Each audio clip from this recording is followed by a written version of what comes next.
You can see the table.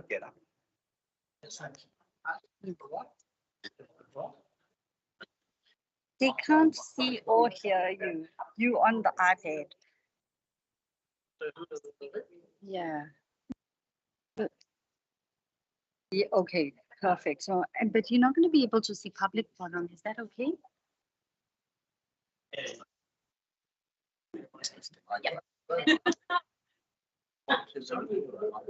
Um,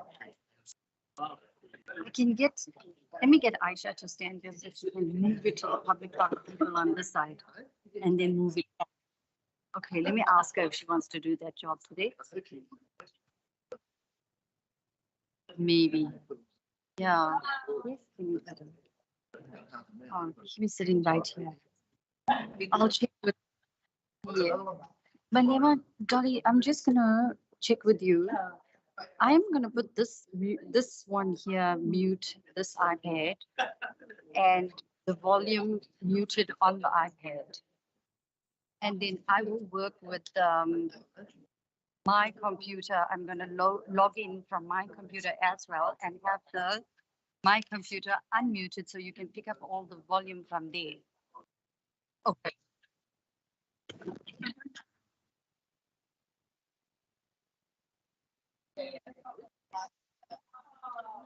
Oh, yeah, yeah, yeah. Okay. I'll try and get them. I'll try and maybe, I don't know where to get them. Okay, let me work something out. I'm muting you here. Thanks, dolls.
Everybody, and welcome to our meeting, Bay of Islands-Whangaroa Community Board meeting today, Monday the 12th of December. It's great to see you all here.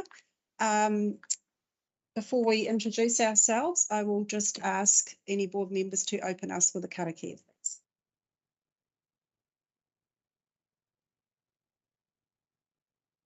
Robbie, would you like to?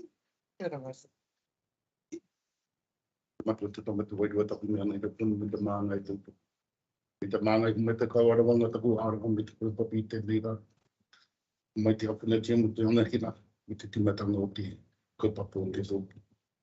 Ma te o te tamata wairua taku me ana hita pono me te mangai tautoko. Kia ora, Robbie. I'm Belinda Ward. I am the Paihia Waitangi subdivision representative and I am your chair for the day. I will start off on the end here. Thank you, Grant. Community Board Member Tyler Bamber. From Waipapa representative. Good morning. My name is Lane Eyre. I'm at the Kerikeri subdivision. Atamaria, I'm Amy, I'm Kerikeri subdivision. Joshna Pandey, I'm the meeting administrator for today from the governance advisory team. Morena koutou, I'm Nicola Smith and I'm the community board coordinator for Bay of Islands-Whangaroa. Morena, very happy to be here. Thank you, board member for the Moidwa and Kawakawa subdivision. I'm Bruce Mills and I represent the Whangaroa. I represent Russell Kororara here in Opua and also Tawai and Akarama, the Maramaku as well. And we do have some staff in the room. If you'd like to introduce yourselves. Kim?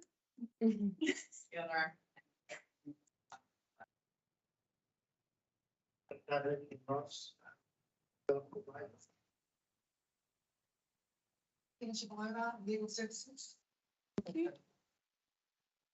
everybody, I'm Aisha Hiriwai. I'm the State Leader of our Democracy Services team. Thank you, everybody. Right, we'll move on to item 2. I have apologies from Councillor Babe Kappa. Chair, I would be declaring an interest in one of the funding participation when it comes up with Sorry, which one? the National Street World Association. Madam Chair, I have a conflict of interest in the Pani Katoa as well.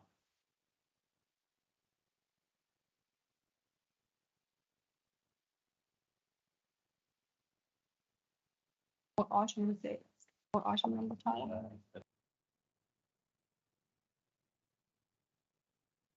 Oh, sorry, was it a funding application? Funding applications. And okay, Pani Katoa, the hot potato band one. Okay. Page 1, 2, 3. And ends was page 116. Yeah. Any other conflicts? Yeah. Conflict of interest. It's plain. The chairman of the committee. Thank you, Roddy. So that's a declaration of interest in item 8.1, the Te Maramakuki Placemaking and Implementation Plan. I will move the apologies and those conflicts if there's no more conflicts. Do I have it? Thank you, Jane. All those in support? Against? That's carried. Thank you.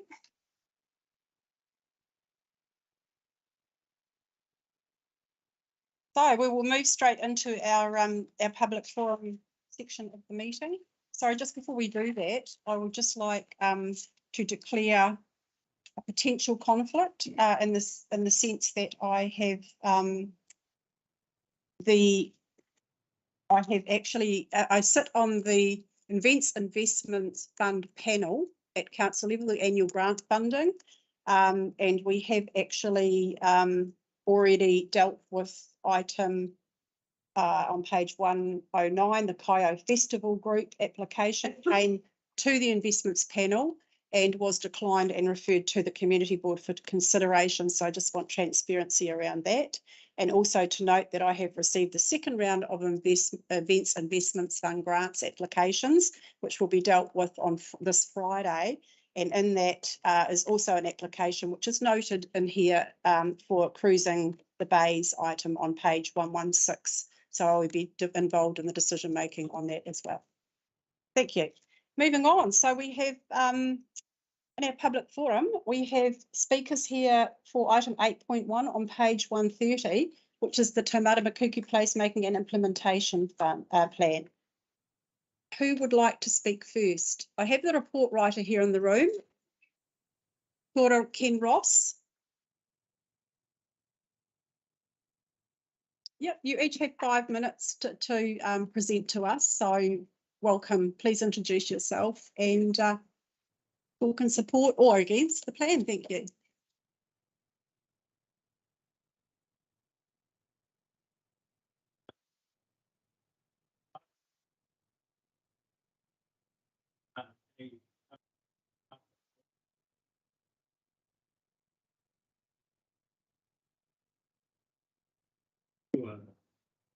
Kia tātou tūpuna, tēnā koutou. Koia nei ngā tangata tua poti te mema, tēnei te mea. Kia tau ngā ana whāki tāmu poti hau, iro mea tātou. Hey, my name is Noel Mason. My family, one of the original families of Taumata Makuku, known as the settlement there, so we can live there for our family lives there for over 8 years. And most of the people that live at Taumata Makuku, which is a Māori community, still have the original families and still living there. So briefly, that's how long we've been. So I'm here to help and support this implementation plan that's being put forward for our community. For too long, our community has been ignored in respect of having services and facilities provided for them. In fact, during my time, the only things that I've seen that were put in was today. The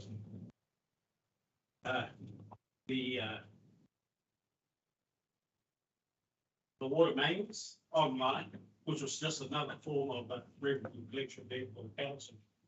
That's what was put in there. So, and after a long period of time there, we had the front area of the houses which are lined across the main highway, State Highway 1, where they put in halfway and road, semi-road, which just went around the front. That was for health and safety. That because having young families and children living in the house there, there's no barrier or having anything with the main traffic light running along there. So something had to be done there. The only other thing that was implemented in the Taumata was the bus shelter shed. But apart from that, we get ignored because we like to boiler and coal rock. And so if there were any financing done by district councils, it was always done for those two townships. And for Taumata, the example that I can give very quickly is just lately fiber optic cable that was just being implemented where they only did it just to the top end of the Moeroa there. They cut out all the rest of us, and then started down in Colvin. So, we were missed even for, essential things like that. And no other services or facilities were really provided for our community, although lately, when I came back, I saw that there's a little recreation play area at Tomata. So, being ratepayers that have always paid there, and our rates and everything else, we're really neglected down there. So definitely, I'd love to see social services provided for our little community, and the things that. And what's happened is we've been represented before to the council, but somewhere in all the paperwork there, everything that was agreed on was just lost because you had change of councils and everything else, and so everything was just put to the back as far as our community. So definitely, I'm in support of our things that implemented into our community to help the ground. All right. Thank you. For taking the time out to come today, Noel. So next I have Dick Dargable.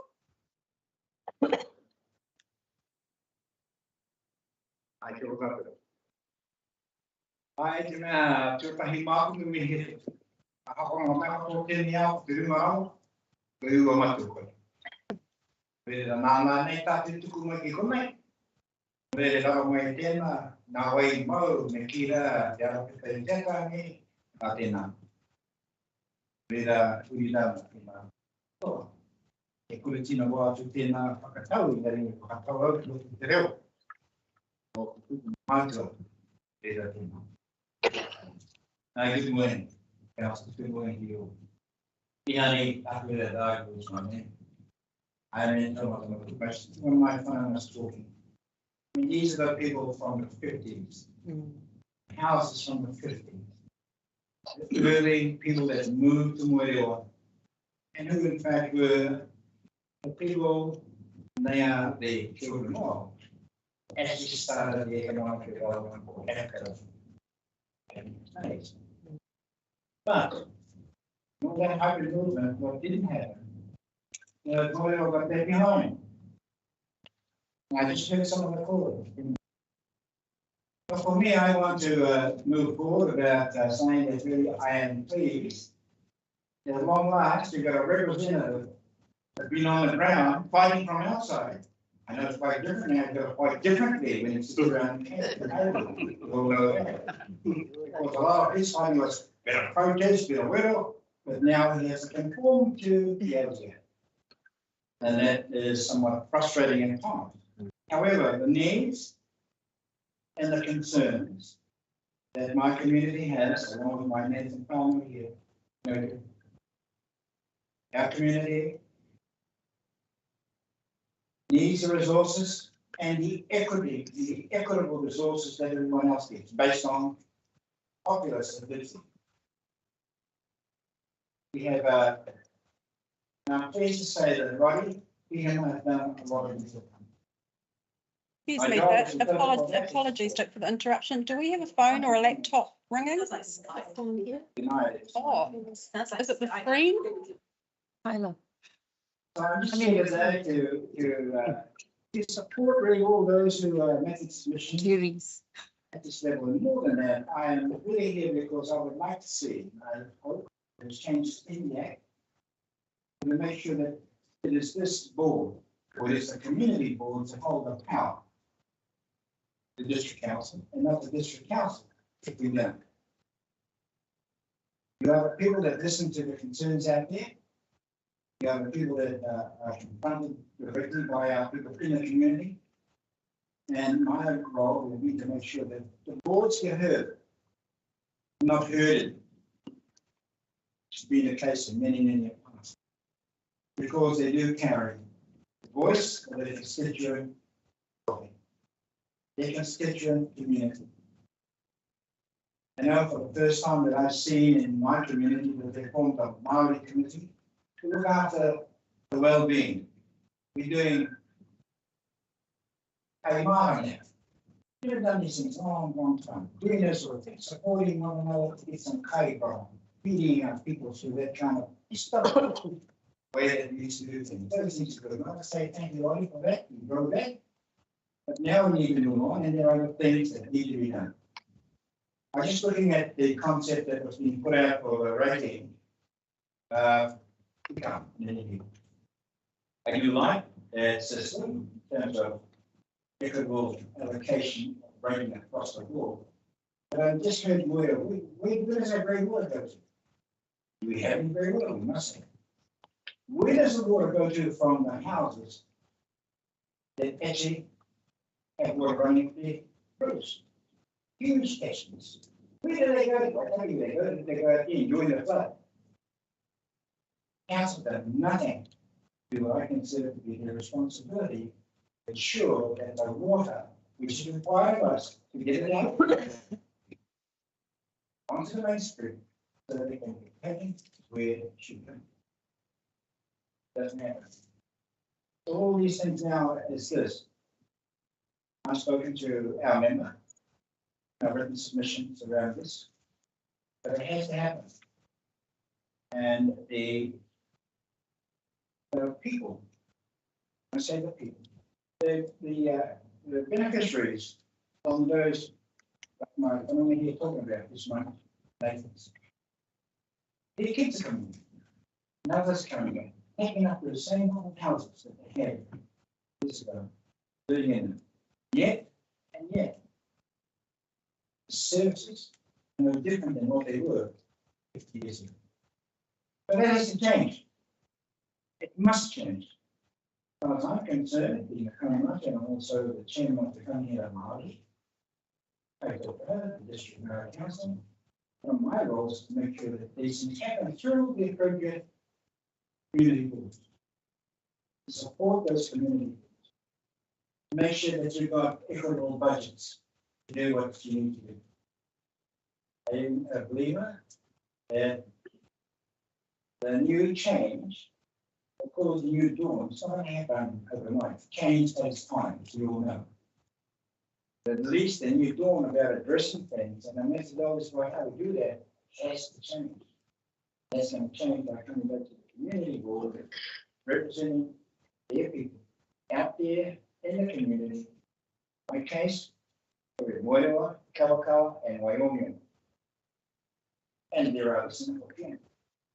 So I mean, I'm here to support this gentleman here in terms of knowing that what he was doing before, no longer that he can do whilst he's a member of the council. This one for stands for and making sure that we do get proper services. But I hear from other religion over here, we are ratepayers. So you know those things are important. So I stand here, council. I don't want to take too much time. I have got several prepared submissions, but I came to mainly to support our member. I would and support yours because I'm from the Hokianga. I'm from Whangaroa. Oh my goodness, I'm from everywhere. My point is, there's the same issue that we have to happen within our communities, and I believe that really, where that happen, and if there is change will happen by actually devolving power that you once had back. It should be that's a community. So I go to Mark, we're taking a quarter. This is only what I'm gonna do. I don't speak very short. I don't want to speak too long today. My ancestor is not made too short and talk. My ancestor is long and talking. I want to say this, I'm here because I want to support the community boards. I want to support our member, people, and all the other members of the community boards represent our North District Council. Change is not going to happen overnight, you need to be patient. But at least the methodology to compel change must happen. Thank you for listening to me. Thank you for being able to come here today. We have some submissions here made by the And next door to me, very quiet people that say, well, but they're here, why shouldn't they? The first ambulance moved. I have reason to believe that home that they're in is one of the first good one. Next to me is where I'm staying now. Father was home.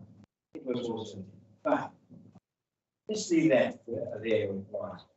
What I'm hearing is that there are services that we are entitled to and not getting. I'm wishing now that through our community boards, that is the process by which I wish to address these matters. That's not a matter. You know, the top, the harm doesn't really happen. It's about bottom up. That's where you're going. Yeah. And to you, the community board, you know, wish you all the best in your series. And we'll be monitoring, we're keeping an eye on that, seeing what you're up to, and see whether or not your own objectives, the own achievements have been met. Because we all know it's your period of simplifying. 3 years comes around, you have in or you're out. That's the democracy. Without doing that. So wonderful. I talk about my partners are here today, and everyone else here. They have too much more time to say thanks for the opportunity. Enough. All the best. Got it. Thank you for taking time out, and thank you for your support for the board and your ongoing support for Roddy as your local member. And finally, we have the report writer, the Community Development Advisor, Ken Ross. Ken, would you like to speak to us, please? You've been involved in this clearly all the way through. That would be lovely. Thank you. Oh, hang on a moment. Sorry, we've got a phone again. It's not a phone. It's the own phone. It's his own phone. It's his own phone. Phone. Yes. Yes. You're right. Go, Ken. I'd like to tautoko what Matua Dick and Noel have said and start by saying it's been an incredible privilege and one of the highlights of my time as a community development advisor to work with the community of Taumata Makuku. And as I said in my report, this is a community that's been overlooked. It's been seen as an appendage of Kawakawa, it's seen as an appendage of Moerewa, and it's been assumed that the trickle-down theory that we don't believe happens in our economy still seemed to happen in the things that we were doing in those two larger settlements. And there wasn't trickle-down, there was neglect, not intentional neglect, but neglect all the same. And so this is a community that's coming from behind in terms of its services, in terms of the recreational opportunities for their children, and just the decent standards of living that we all expect.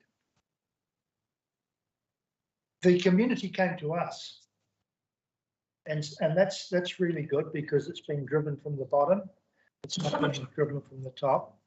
And when we realised the extent of what needed to be done, we stopped working as individual departments and we started to work in a coordinated manner. And that's been my role, to facilitate that coordination, be a kind of a proxy project manager when we didn't have a project manager. And so I've done a lot of work with Roddy and a lot of work with Te Awe and the rest of the team. And I can truly state that this has been a community affair, a real community affair. And we've had meetings with Kelvin Davis and Willow King and so on, as well as all the work that we've done on the ground.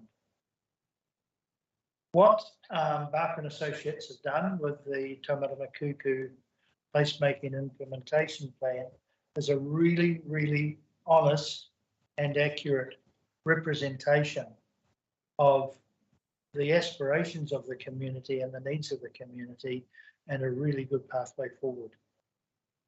So That's now been brought to the board. And the process that we all understand in council is that when the community speaks like this, in a single voice, the community board allows that information that it accepts in. It takes that on and it uses it to inform its own strategic plan. And then that information then moves up to the LTP. And that's the ideal situation, and it's what should happen in this situation. Because like I said, we're in a catch-up situation. So we've got to be very careful of those cycles that happen in councils with changes at the political level and changes that happen at the structural level in operations, that this doesn't get lost. It's been a really honest process. We've got to honour the intention of the community, the work of the community, and the way that we engaged and related with the community, and make sure this document and what it represents is kept alive throughout those internal changes. And Taumata Makuku gets to be the gem that it seeks to be. Thank you. Good, thank you, Ken. Okay, so that's all our speakers on item 8.1. You're welcome to stay. We will be receiving the information report later in the meeting. If not, feel free to go and get on with your day. And I just want to thank you all again for coming in support of the plan and support of our board member here, Roddy Hema. Thank you. Right, so moving on to item deputations. We've got speakers now. The next, we've got 3 speakers to our funding applications today, our community grant funding applications. And the first speaker is Hannah Hunter for Kaio Festival Group, page 109. And your additional information is on page 1. Welcome, Hannah. Hi, thank you. I've got more additional information, Okay. actually, if that's okay. A few handouts just to pass around a little bit. I hadn't some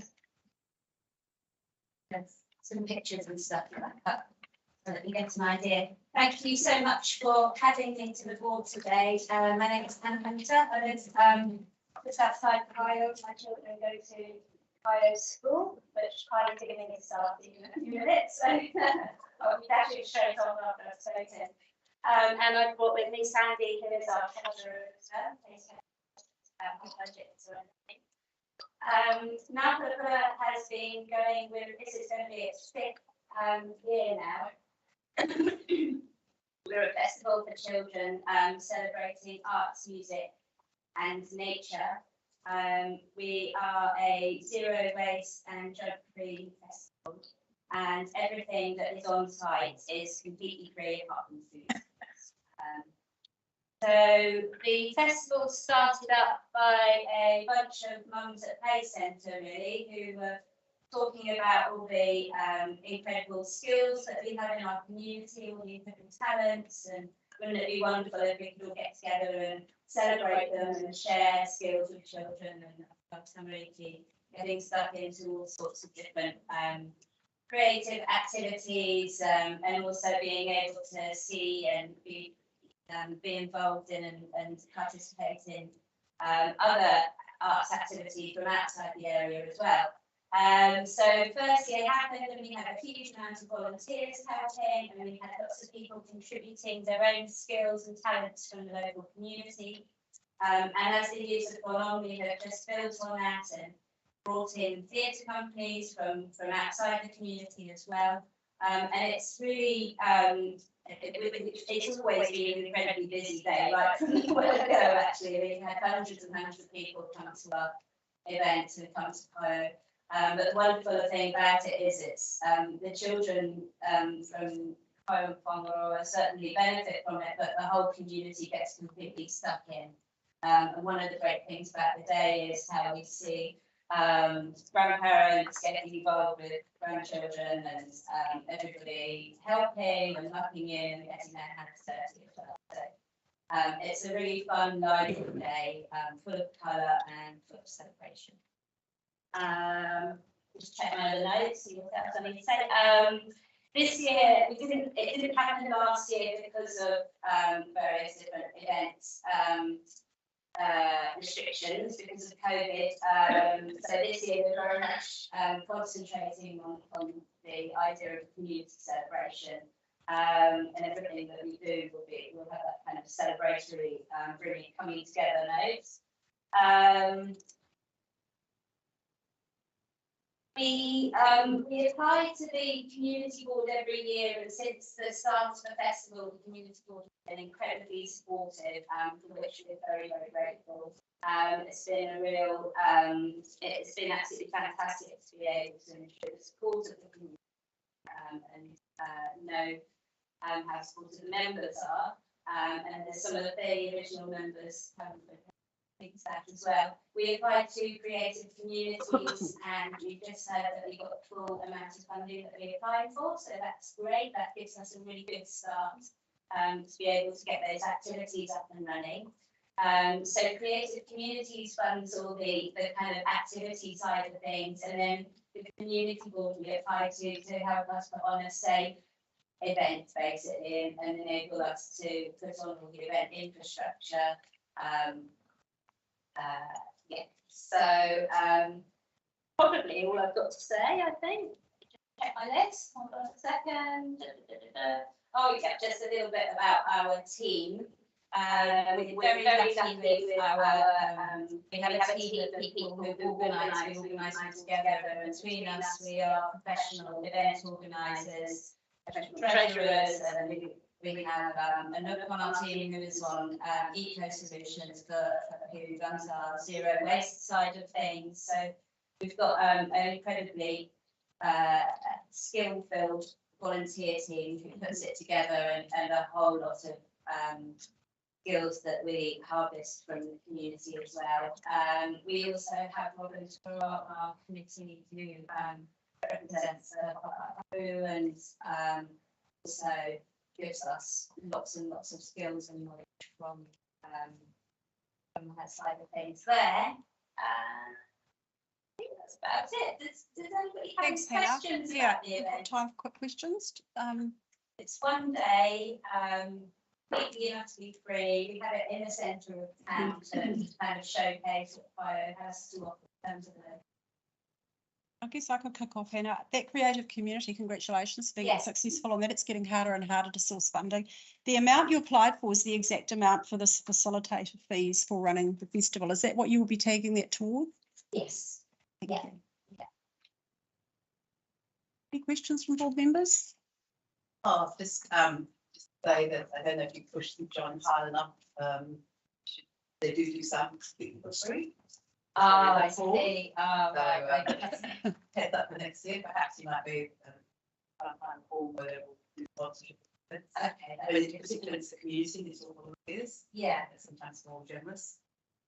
But yeah, well done, and that's great coming up photographs. Yeah, well, we have a Facebook page which has got absolutely heaps of wonderful photos. So do go and have a look and see what we've been up to. Thanks, Hannah. That's the best way to get an idea of the event, I think. No. How many years have we funded? 4 years. And do you see a point at which it becomes stop funding?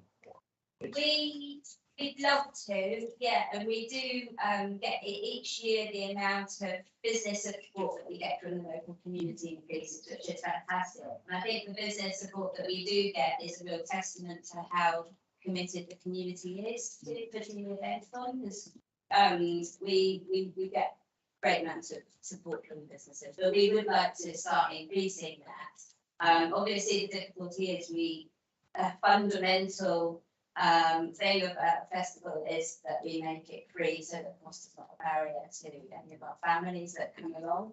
So to be able to start doing ticket income or anything like that isn't possible, but we certainly have considered fundraising events and things in the past in the lead-in, so we do have room to become self-sufficient. Thanks, Hannah. We'll let you get off to your prize giving, kids prize giving. Exciting time of the year. Thank you. Thanks for coming. We'll make our decision a bit later in the meeting. Okay. Thank you for coming and presenting to us. Okay, so we did actually have another member expressing an interest to want to speak in public forum, David Crabb. Hi, David, welcome, come forward. Hi. What is it you're wanting to speak about, David? Funding for a skateboard contest that we host every year at the skateboard park in Kerikeri. Okay, so you're going to give us a 5-minute intro into what you may be applying for in the future. Is that what this is about? Great. Oh, well, basically, I'm David Crabb. I used to be a professional skateboarder, and I did help design and build the new skateboard I should park, know that. as well as I also built the old one 22 years ago. So, you know, obviously it's been part of our life. I have a great interest in it. And we've hosted a skateboard contest here the last 5 years in a row, skipped a year with the COVID thing or whatever. And this year, hosting it again. And we did apply to the Northern Regional Funding thing.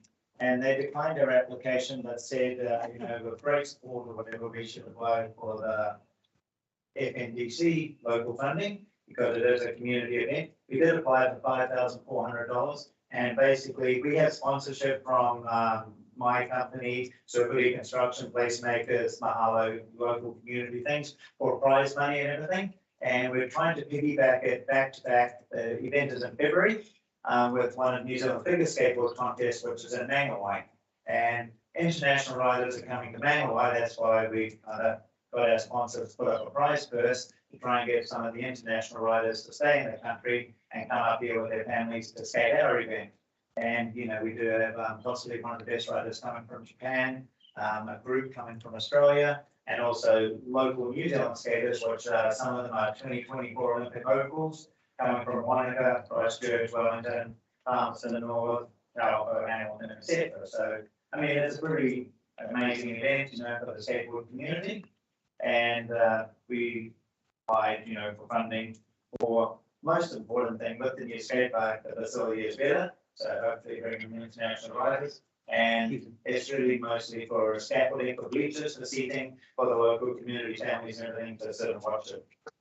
And yeah, basically, I guess I just wanted to see if it's something that is possibly funding that we could work with you guys for. And due to the timeline, I was told that it's a great idea to come and introduce myself and speak today, and see if I could, you know, apply for that funding, and it would be something you look at.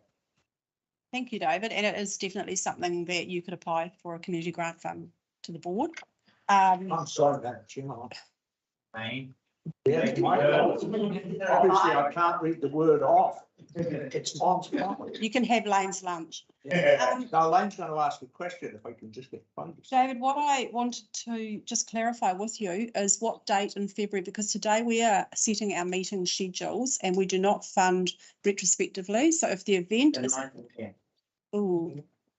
So unfortunately, we don't meet again till the 16th of February, which means that we can't consider your application because the event will have been held. We have Kim here, who is our funding advisor, who may be able to assist you. Would you like to speak to this, Kim? Yep, so through the chair, I did advise Dave to come today. Once we get to my report, we can discuss if there is interest in supporting it.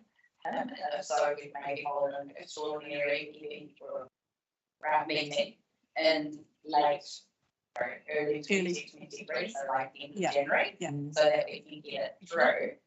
I know that's been done for previous events. It's not usually something I would normally do. However, a lot of money has been spent on that skateboard park. Dave can't change dates. We've got international guests, etc. So if it is something that you are looking to wanting to support, then yeah, we'll arrange that extraordinary. If not, that's okay too. He's not here to force you to fund it. I'm already like that. Yeah. It's just for the last stage that we can get that in front of you guys. So that's all we really need to do. Thanks for that, Kim. And yes, bearing in mind the time frame, the lead-in time frame, that you would have had to have that in probably a month ago anyway. Yeah, To consider it. The regional funding group, they were extremely positive and supportive and said it's not worth us, you know, applying for any other funding because basically this is kind of what they're all about. And then they kind of declined it, said for you, and I know the calendar date has continued to move. It's very competitive out there at the moment for funding, Yeah, and okay, we're, good. we're well aware of that, both at our annual grants fund and our monthly community board fund. So we can actually have a board discussion and see, we may have some other items between now and late January that need to come to an extraordinary community board meeting to justify us calling that. But definitely I feel it's something that in light of the money that we've put, we have a chair of our kitty domain management plan sitting here, in light of the work that's been put into that. Yes, I'm sure it's something that the board would, but as I say, you know, we have a discussion about that. Lane, question? Yeah, do you have any idea of the number of participants?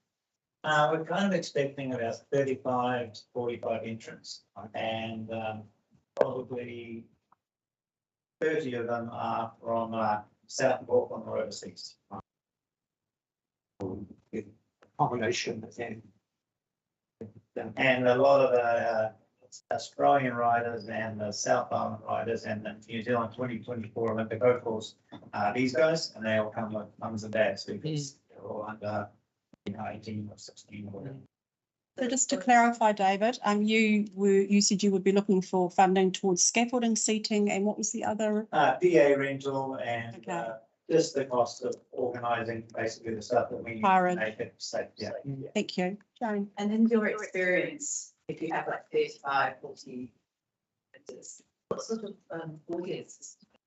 I mean, what is the general interest around? You know, those people in the skate community or whatever from our side will probably bring 100+ spectators. But of course, we're advertising locally, and you know, the skate park on a regular day and the playground and the domain, you know, quite commonly has 100 people just in it itself. And you know, because it's an event and some of the skating will be of a very high caliber, I would imagine they would all stop and walk over and, you know, watch as well. Sorry, I was going to ask, is it free? Yes, 100%. Free to the public, yeah. And also free to enter, like, skaters. Any other questions for David? I'm sure there will be once we receive the application. You said you're putting in seating with it? Correct, basically. We were trying to put in bleacher style scaffolding seating. Yeah. And the length of the platform on the skateboard ramp being 9 meters by 5 tiers high. Madam Chairman, just as a comment, we built a world-class stadium, event centre there, I mean, for skateboard. I mean, it is just as good as it, yeah, so it'd be a shame. Otherwise.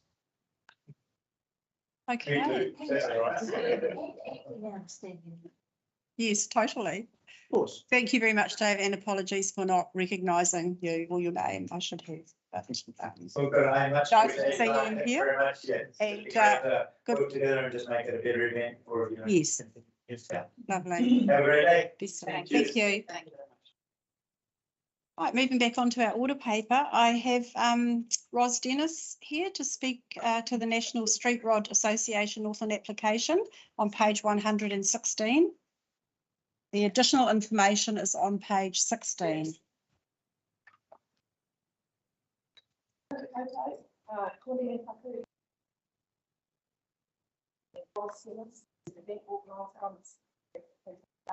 Excuse me, would you like to just come forward a bit? And our camera is actually on, it's there, but if you come and stand by Anne's chair, it might be a little more helpful. Lovely, thank you. Russell Hot Rod, Facebook, harvesting black shark that we're organising up here on Band Islands. The date for that would be Friday, the 28th of April, 2023. It's an event very much like Whangaroa Beach Hall. This will be our overall annual event where we cruise through over 3 days. While participants enjoy scenery to arts and craft and live entertainment. When we post that, Vitamin Sports Ground, sorry, I'm a bit nervous. It's so terrifying, aren't we? It's so, you're fine. Please don't be nervous. We have support from the local business associations and local businesses. Cruising the bays and the website already created by a local company, and tickets are for sale as of the 10th. Event final, which was started into We are also supporting a charity, and this year it will be St John. Our intention is to bring an economic boost to our local business as a whole, while showcasing our beautiful Bay Islands. As an organisation, we're not focusing on as part of the NSRA Club, whilst organisers that we raise fire stations. And of the annual their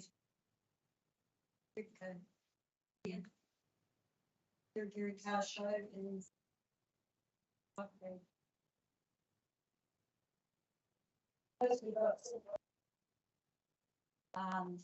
Free of charge.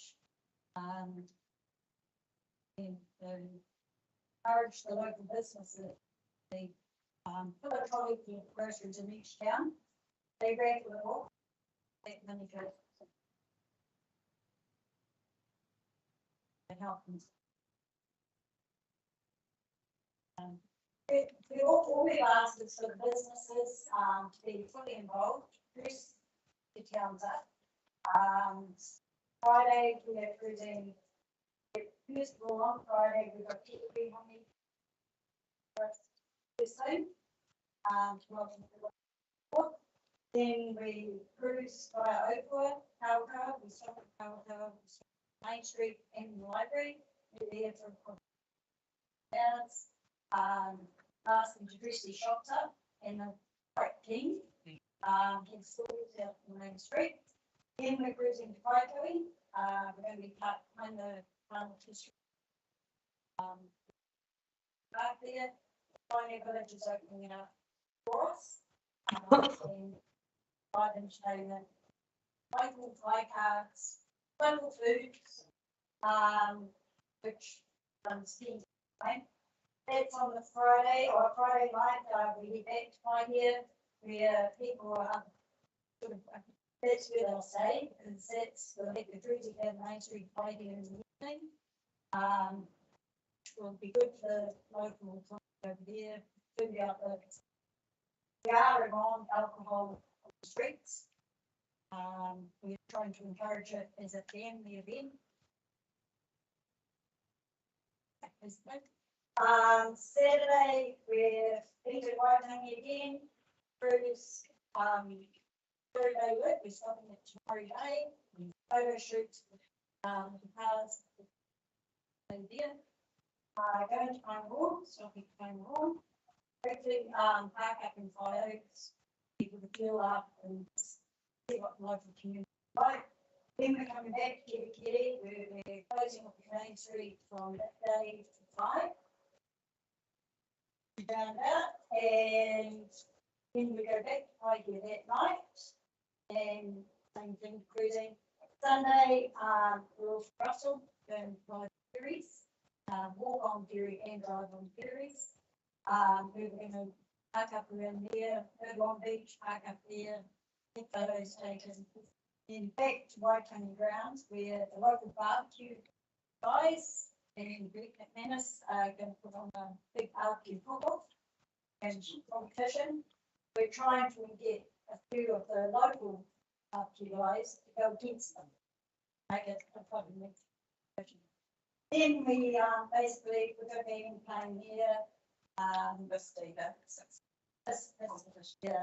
Competition for Miss Diva. And then we had our prize giving, and I've managed to get a sponsored trip to Rarotonga for 2 people. So basically, it's for the whole community. Eventually, in the next, if it takes off the first year, we want to do it every year, and eventually, in a couple of years, it should be dangerous. And it's just to get it up and running.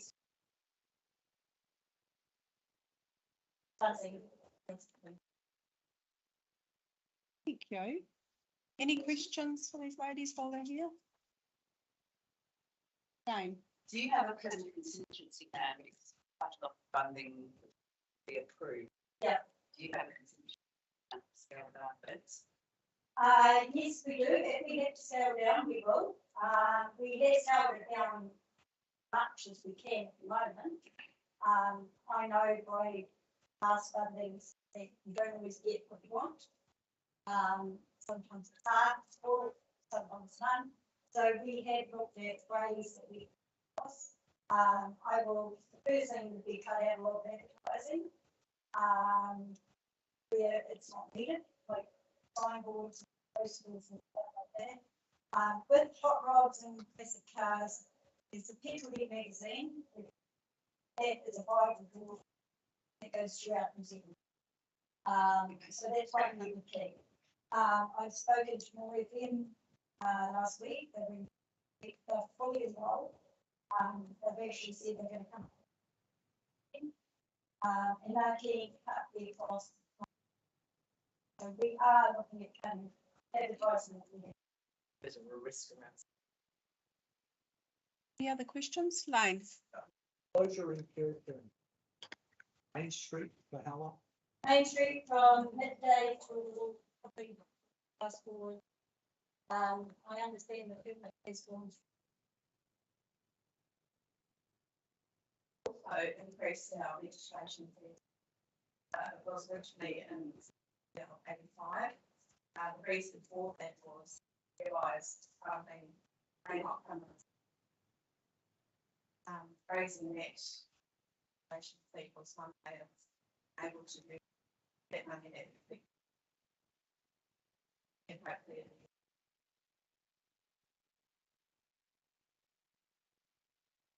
Excuse me, have you finished, Lane?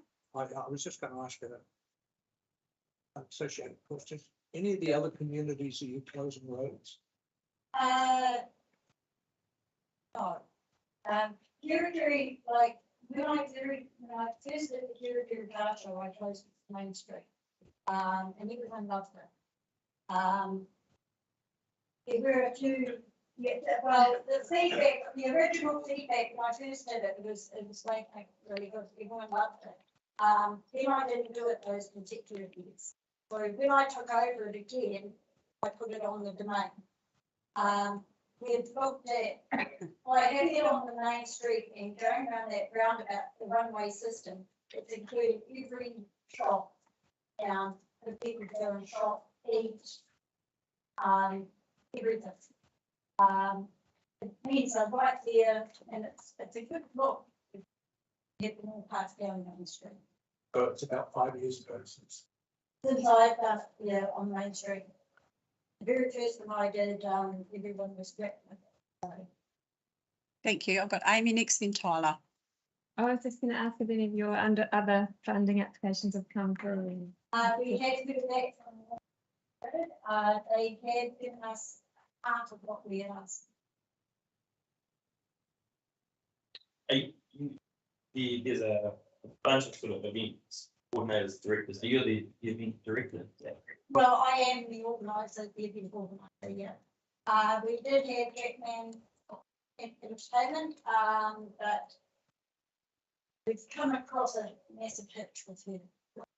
So we have, basically, we've got other event managers who told us just to let it go for a little bit, because she's actually sent us in a bill for $5.5 grand. And she was told that not to be done. Any other questions, Tyler? So you'd still be looking for like a professional event manager? Well, I've done it. So likely to be yourself. Yeah. And you sound like you've got a bit of experience. Oh, yes. I guess I'm just trying to get a bit of a track record on. Yeah, we've just done the Hokanui car show. We had 250 cars and we had 60 bikes. So, and Kirikiri is growing. We had nearly 400 last year on the plane, and it's growing. And then, sorry, just one last question. How many people are you expecting this year? Well, you can't judge it. That's the problem. You can't judge it. The turnouts that we've had previous events being big. If we end up with 300 cars for the first year, it's awesome. And then how many vehicles or cars are registered to make it sell? You probably need 200. Right. Okay. Bruce, any questions? Roddy? Sorry, I was just looking at when Easter is, just out of curiosity. It's April, isn't it? No, it's Yeah. So originally, we did have debates previously the week that we came in now. And that was due to location of another authority. And so we've moved. Excellent. Yeah. Thank you. No problem. Good luck with your event and thank you and the rest of your funding, and thank you very much for spending time here waiting this morning to present to us. Thank you. Thank you. And next we have Jerry Paul to speak to the Turner Centre application on page 123. Morning, koutou, to report from Benua, to take up Haiti Te Turner Centre, no Haiti Maiki Te Turner Centre, and tēnā koutou, tēnā tātou katoa. Thank you very much for having me present. My funding request is for Kani Katoa with the hot potato band. So recently with the Turner Centre, we've been doing a bit of soul searching and trying to look at our identity as a performing arts centre here in Te Taitokoro. We were lucky we got funding from the lotteries, research, community grant sector, and we were able to put together some mananga with different members of our community to look at programming, what our community wants from programming, what does accessibility look like to our community, and what does equity in the arts look like. So we've had fabulous sessions. They were facilitated by Kawati Watford, a local opera singer, and also Amy Maria Mules, who's got a group called the Oi Collective. She's from over the Hokianga way. And one of the ideas that came out of it were from Ngāti Rei here, member Rawi Perry, and she's a legend. She came along and she was talking about the old Memorial Hall and what was special about that place. And she remembers as an 8-year-old going to a Kani Katoa and sprinkling talcum powder across the floor so it was better for people to be able to dance with. And just the way it brought the community together, she said it brought people from all around for a free event to dance.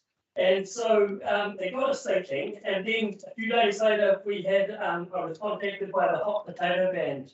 So when I was director of Cubanuka in Wellington, I brought them over to Coastella Music Festival, and subsequently they came and headlined WOMAD Festival at Taranaki.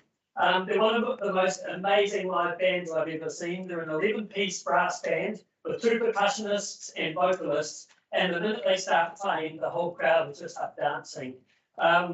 Since they came to me, I actually put an application into the Australian High Commission, and I was able to get $6,800 funding towards 2 free school shows. So we're inviting all the local schools, not just local, but also further afield, Kaikomi, whatever, Kalakaua, as far as Kaitaia, to come and participate in these free shows at the centre. So that's been really great having that support.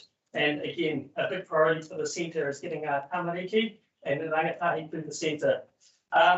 We've had one other change since I put in the application, and that instead of having it on Wednesday the 15th, we'd like to propose that we do it on Sunday the 12th, from 4 p.m. to 6 p.m. so that families can bring along their kids as well, and it's a bit more accessible.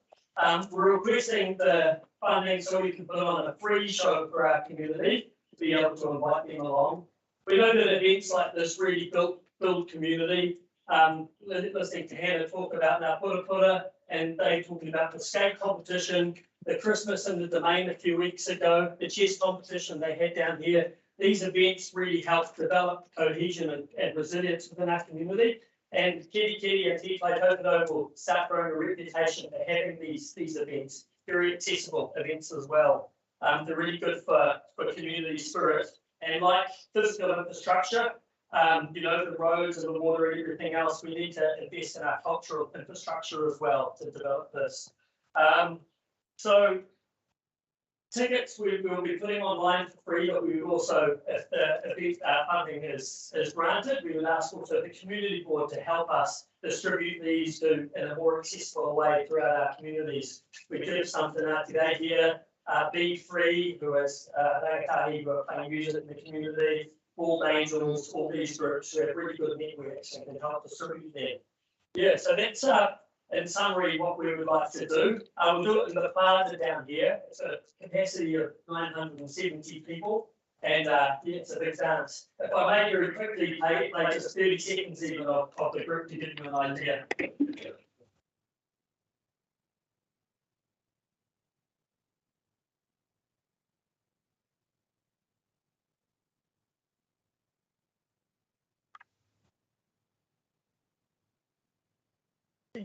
This is a concert that I put on for the band in the Wellington Opera House, and it's part of Cuba.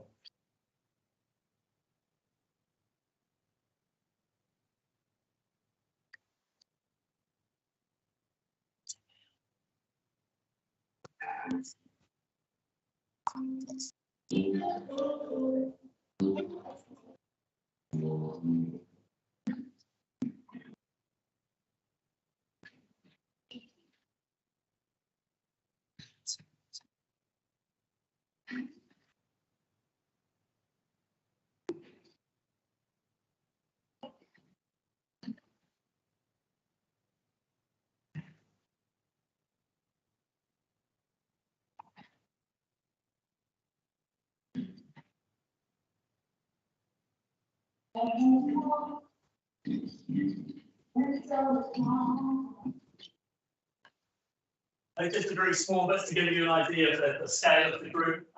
We've also requested whether the band can stay at Pitiona and just have a real kind of local experience, go away talking about our region and our area and develop those ties. So thank you very much for the opportunity, and if anyone's got any questions. Thanks, Jerry. Yes, I'll open the floor for questions.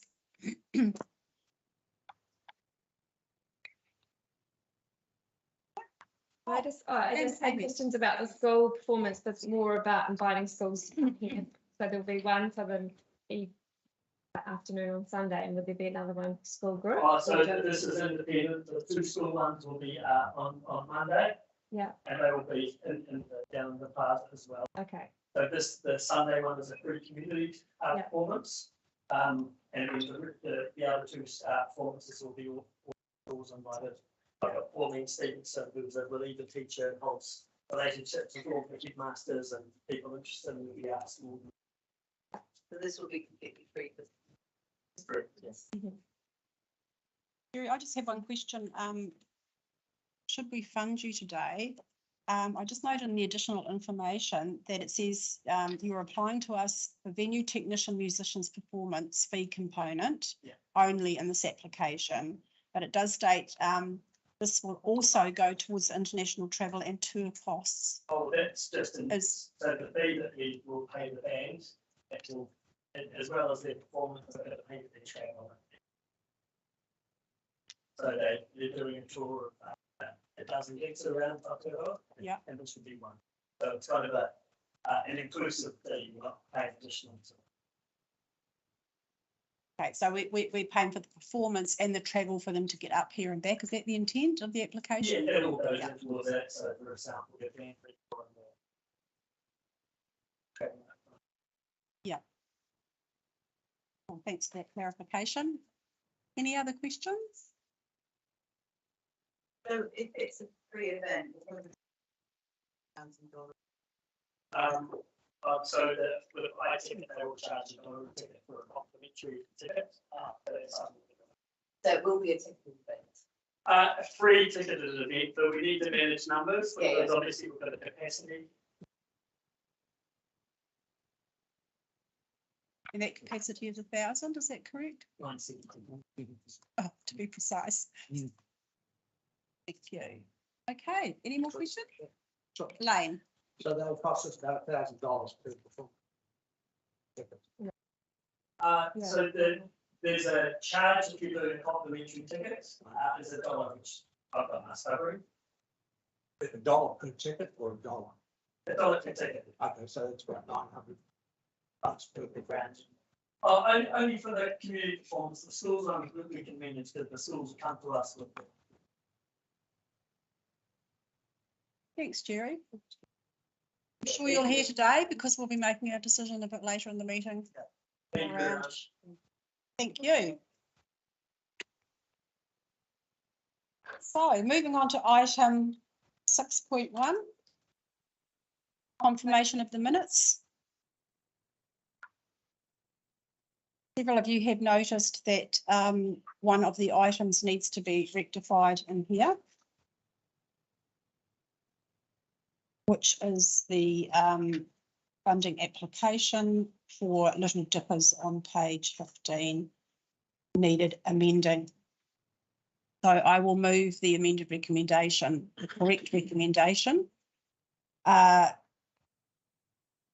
the Bay of Islands-Whangaroa Community Board rectifies the wording of Resolution 2022/116 by deleting the words plus GST if applicable and replacing the words cost towards life jackets for preschool swimming training with the words towards the development of resources to enable delivery of a water safety promotion program for preschool swimming training. And secondly, confirm the minutes of the Bay of Islands-Whangaroa Community Board meeting held on the 17th of November 2022 as a true and correct record. Do I have a mover? Bruce? Seconder? I'll second. Thank you, Lane. Any further corrections around that? Chair, could I just note that that correction on the minutes should be sent to the applicant? That's slightly different.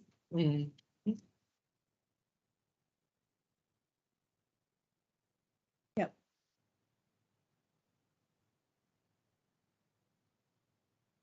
Jane, you've indicated you're happy as the original mover of that to amend it. Tyler, you were the seconder. Happy with that? True and correct record. With that, I'll put that to the vote. All those in support? Against? Carried. Thank you. Now we move on to item 7.1 on page 17.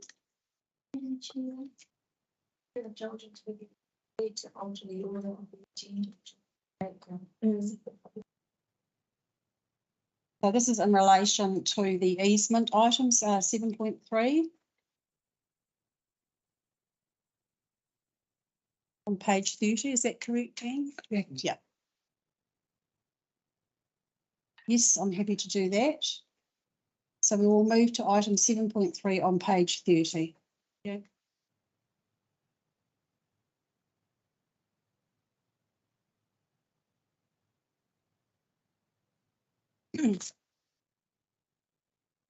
Very lengthy recommendation here.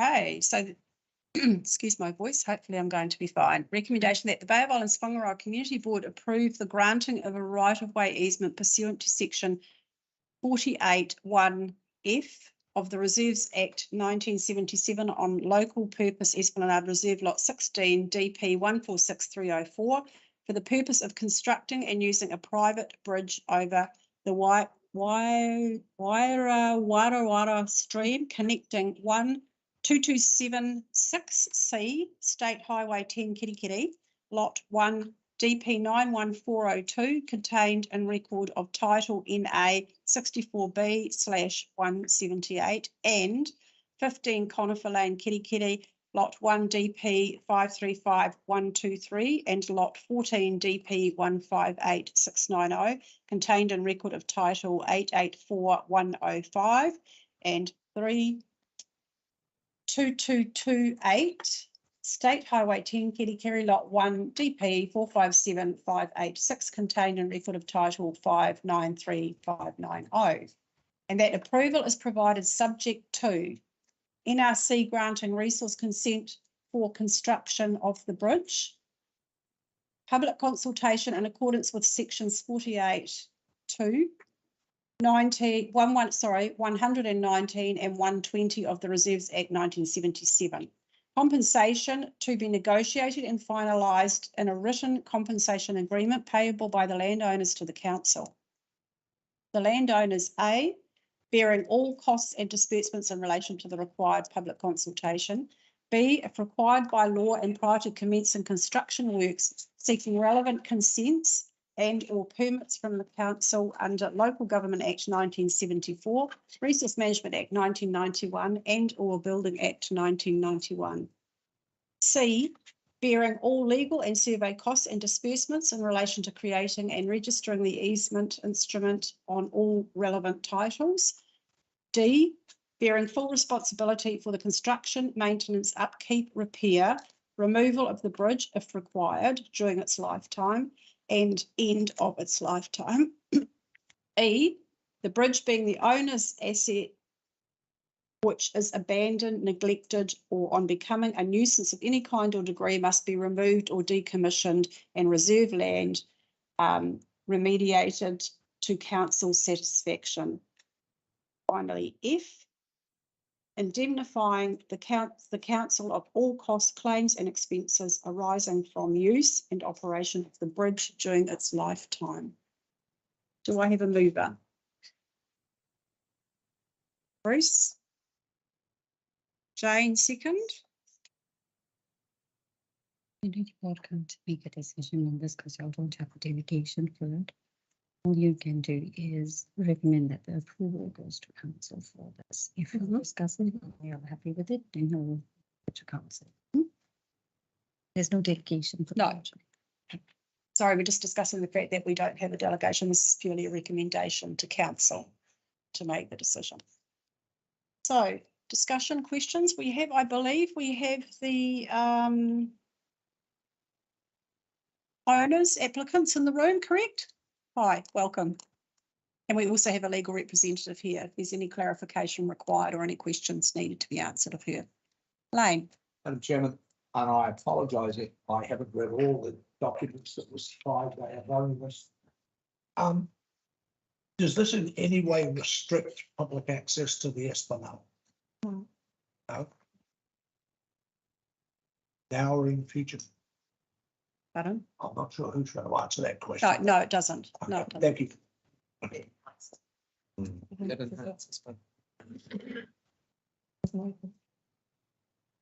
Has anybody done a site visit? Can I just ask if anyone's done a site visit? Due to the short time frame and the weekend, I wasn't able to do a site visit. I have a question. Yes. And I'm not sure if the legal representative can answer it, but on page 77, we talk about the issues with the reserve. Presently, it's in the reserve, part of the reserve, the Esplanade Strip, is inaccessible to the public and it's covered with not weeds. So the proposal is planning to make that reserve accessible through granting public access over their land, which is great. The question is, will council then maintain the Esplanade? Because at the moment, the landowners are doing it themselves. And it's just that if council staff are not maintaining it, so can't get to it, are we going to ensure that they put it into their maintenance schedule? It does get maintained because the public is going to be using it. Very interesting question. Thank you, Jane. We do nobody have, goes on it at the moment because nobody can get to it. I know. Would you like to come forward and address us on that, please? It's reserved. Just quickly pass this piece of paper around, and otherwise you can have a look at diagram 4 and 5. But if you have a look here and then pass it around, so this reserve is broken. We haven't got the reserve in here. And so none of this reserve, none of the reserve is actually accessible to the public. And the part of the reserve where the bridge is proposed to be built is landlocked. And up here is the waterfall. Yeah. Somewhere up here. But even if you were to come, struggle to go past the water, steep, and the banks of the reserve quite steep. But the quid pro quo for allowing the easement is that they will allow public use of their land. That would be great. At the moment, we've got an Esplanade strip here and here. So, and here, right. So the public can access these through the Esplanade strip. And there, you're right. And so if the discussions and negotiations with the landowners extend to join them up, subject to maybe some restrictions on public access because of the public safety, because of the nature of the area. Not your normal typical reserve, like it's not used, it has never been used. And the way it came about is when the private landowners subdivided this land in 1990 and created what we now know as conifer land. In 1990, there was no RMA, there was no document. came in at the end of 1991. So under the Local Government Act 74, there was a requirement to create reserves. So strips that's going to the creation of the and so that's how it came about. Because of the legislative requirements, it was done on subdivision. Yeah. And it just, it's, I think it's now next to us, exactly. yes, so it's unusable. To answer your first question, council doesn't have a legal obligation to maintain reserves. Maintenance is part of the LTP, so it's not going to, we don't have to. They'll be helped to do that, so that is not a risk. But the landowners, including the current landowners, do maintain it because obviously it abuts their property and I know that they've planted quite a few natives, they've eradicated some weeds, and the Friends of the Wairoa stream, which we're familiar with, Walking Access Committee, half of them, they do quite a lot of work there with pests, possums. But the liability wise to maintain them. Because of the nature of the big public access place. Thank you, Ida. Just a question, when did we start doing the Esplanade strip? Esplanade strips are still a new creature. They come as a result of 1991, the resort that came into effect, I think, October, November of 91, and that is basically is the statutory creation. Yeah. Not something that common law can. But as properties get subdivided, those strips grow. Correct. And they all interconnect. And what this, that's right. And what this does, by allowing this people assessment, it future proofs its land for any future subdivision or dealings with the land. It gives us that certainty. At the moment, probably not so much, but maybe in 30 years. I'm just thinking that yes, Use it would be nice to have it in a state that the public could actually use it. Well, at the moment, Not my thinking. at the moment, the landowners, I did decide this in July, early July, June this year. And at the moment, the landowners have a walking platform on both sides. It's on private land, it's not publicly obviously accessible. They do make it something. So, and ask permission goes through. Beautiful raised walking platform. And when they do conduct public events, because the public does go around and has a really nice go there. But yes, you're correct. If you do create something, it would be nice to have that tidied up. So I have a couple of questions for you. This application has been declined a couple of times by council planning staff, but no reasons given as to why. That's my first question. In the information available to me, from my understanding, it was declined. Let's stop it. Thank you. So that lack of having council playing stuff, me. And at the time, they didn't think there was enough public benefit to saying private landowners are getting and they pay in that was a is that includes this obligation also includes compensation for compensation, which will be negotiated as council. So the rate base actually get financial. I also believe looking at the planning considerations at the time, 2 years ago, they failed to consider what I call future-proofing public life. They didn't really, and I think it's really that planning decisions. And we should be looking forward to how public access. I had a couple of other questions, sorry, around this, because I do think it's really important with the likes of subdivision, and we're taking these Esplanade Reserve links without a linkage plan and a flow plan. And we do have our walkways strategies and things as to where we're going. So not having done a site visit, one of my questions was, you know, how accessible is it? And is there really good car parking if everybody wants to walk or go there and park and walk around it? And the second part to that question was, I do note, and obviously this will go through iwi hapu consultation, I do note that that they refer to. This is the least damaging site for the ecosystems on the stream, and that just raises red flags for me. So particularly with climate change and also the lack of iwi hapu engagement in that particular area. So those are my two main questions. I'll let Helen address the parking constraints of the environmental aspect. There's no risk. There's no risk as far as I can tell with the climate change, non-tidal. If anything, out. You know, don't mind.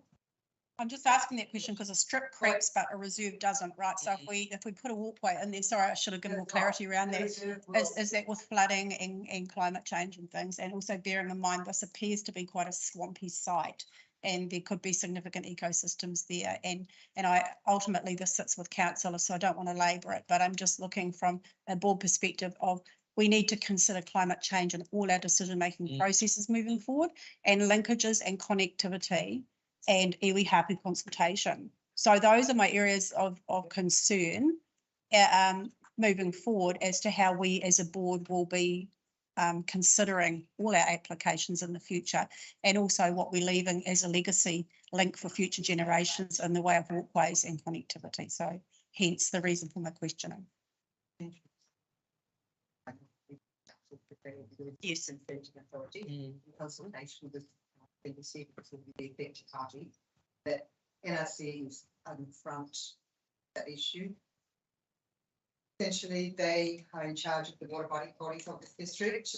Iwi and Hapu consultation will be paramount at the forefront of the public consultation. That will be looked after and certainly considered. Thank you. And the car parking, yes, please. Yeah, as a destination, we're on the map as a designated parking. I just noted, so I'm just going to suspend standing orders for a minute while we had this discussion. I noted in the application that the need to do this is to give safer connectivity within the 3 properties in the body of the report to move machinery around for daily operations. Bearing in mind, if it's dangerous for the machinery to go out onto the state highway, is it not dangerous for the pedestrians and hikers to go out onto the state highway? So I was looking for where the car parking is, the entry exit point. Or did it in great detail, if at all, because we are looking council permission to even allow which is allowed, and the public access is negotiated and discussed that we can't. Would we be up to the planning department who are tasked with that is under the district planning rules? Well, it's certainly be addressed.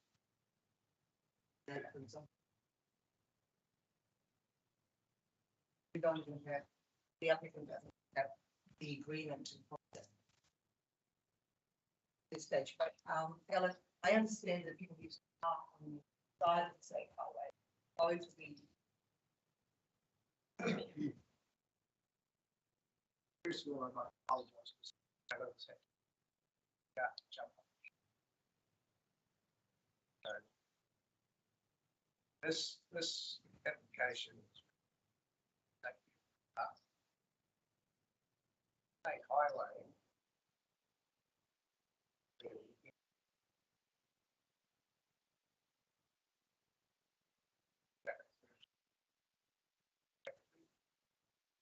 This enables us to basically cut out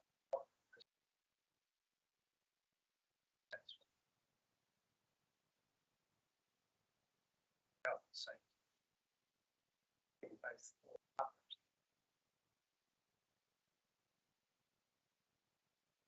Both finally has developed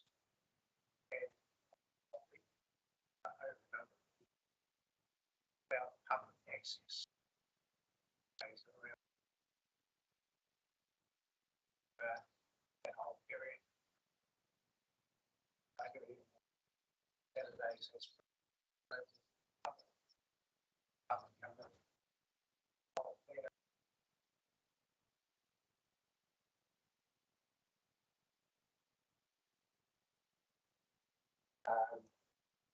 The bridge over this is the only part, because it is a wetland, and to put it over our land, which the Northern Regional Council would allow, will destroy the wetland. So we can't actually put it on our land in piece that is actually available in of the right of property easement.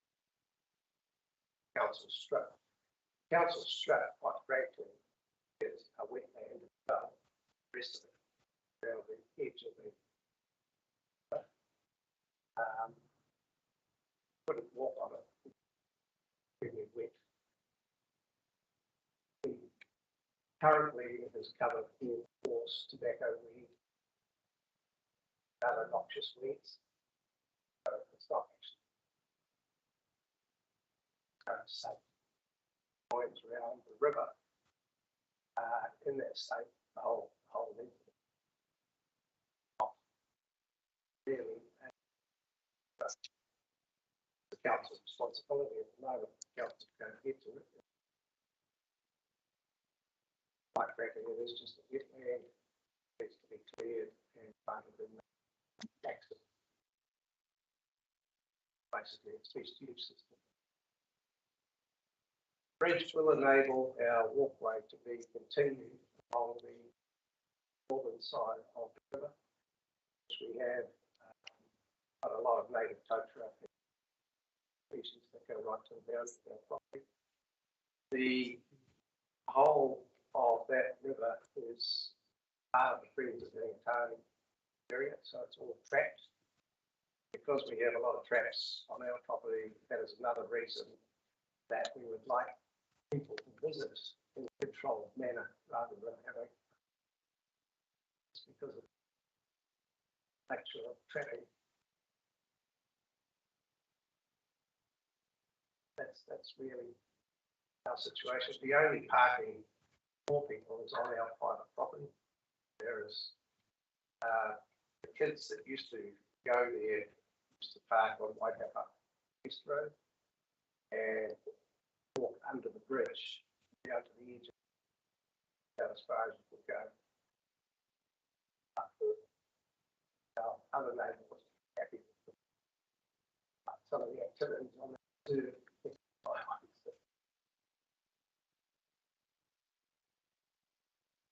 Thank Any you. other questions? Bruce, then Lane. The reality is, especially the animal. This is going to be put on. Yes, so the bridge to the council will be managed and mitigated for the minimum to start with, but they will be mitigated by an easement. It's driven by the third title. There's three titles. As well as there will be an NRC. Maintenance.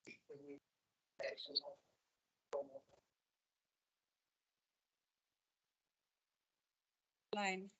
Madam Chair, is it possible to add a caveat that any information received by council be earmarked reserves? Good try. It goes back to council though. I just thought. I had a couple of questions. Yes, Roddy. Basically, on the Maori aspect of things, we don't really have the RMB in 1991. I know that you're going to have consultation to happen in a later date, but I was wondering if we had found out whether there's any cultural significance with river or whatever it is over there. Because a lot of the things that happen in our cultures really leave areas with special significance, with special links. Now, you take wide, I'll get water. But our means, results or good. Stay. That's the time when we name things like that. There is a cultural significance. And that's the bad view. I've seen too many times that cultural impacts haven't been done. that was going to be health requirements. And that's the application. There's also consent. Probably there will be also an additional public. But if you almost like the other two away. Usual. Fairness will consider the process. Oh, I didn't know that about the name. Thank you. Thanks, Robbie. We actually had a resource consent approved by the local company for winery.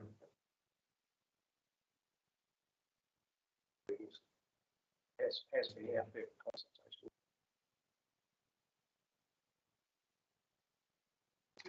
Thank you.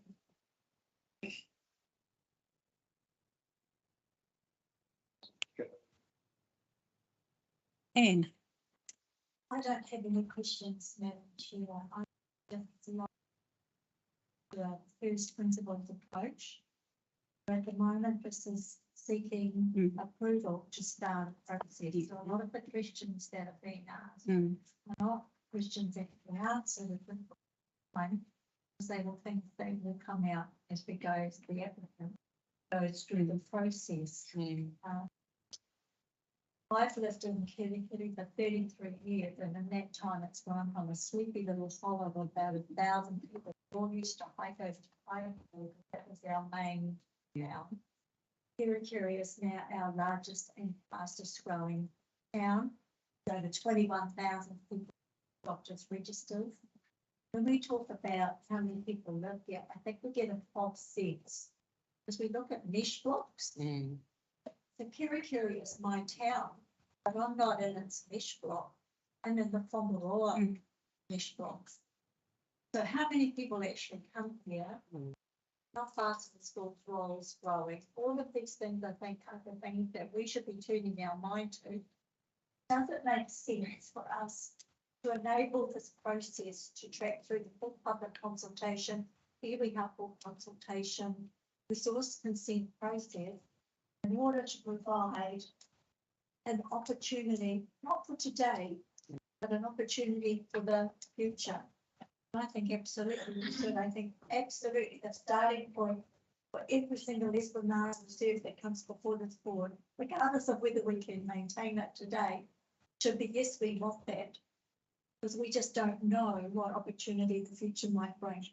So I just wanted to bring it right back full circle of the first principles approach is saying all they're asking from us today is do we agree really, it's not legal terms, but in principle, to this going through that process, then absolutely I do.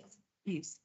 Just say it. And thanks for that, for pointing that out, that this is just the beginning of part of the process of what will come. I just think it's a really valid opportunity, and this board and the previous board, you know, are grasping at these opportunities to have a say on behalf of our communities and the general public as to our local personal knowledge and our sentiments and feelings of people within our communities when considering these. I understand it sits at council, and when it's discussed around the council table, hopefully it gives a bit of insight into yourself as councillor voting powers and the legal department as to the community concerns. So if there's no other questions with that, I will move this item on.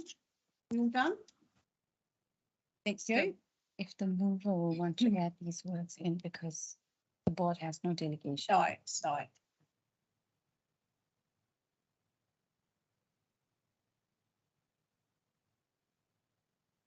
Yeah, okay. So Bruce as mover. Be that or to that. So in the beginning of the recommendation that I read out, it states that the Bay of Islands-Whangaroa Community Board approve Bruce as mover and Jane as seconder. We are looking to amend that to that the Bay of Islands-Whangaroa Community Board recommend that council approve. Because are you happy with that? That Something like that, so we'll amend that, yes. You're happy with that amendment? Absolutely. So we'll add that amendment. And that amendment, do you have to move it as a substantive motion No, or just add the No. correction? no, as long as the mover and the Yeah, seconder I'm are happy happy with with it. those wordings. So if we're happy with that, I'll put that to the vote. All those in support? Against? Abstain? Carried. Thank you. Thank you for coming along today. Thanks very much for your time. Good luck with your consent. We'll go back to item 7.1 on page 17.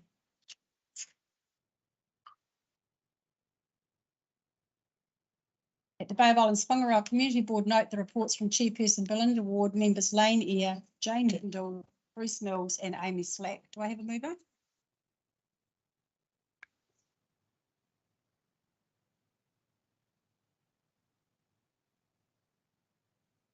Thank you to those of you who managed to put reports in. It's early days yet, I realise, you know, you'll still be getting settled into the process, the format, and perhaps what sort of business should be reported on. So hopefully this will be a little bit of a guideline for you because we've all done it slightly different. It's a new template, and I guess it's a case of choosing which way suits or fits you best within the work you do within your community. I'll take mine as read.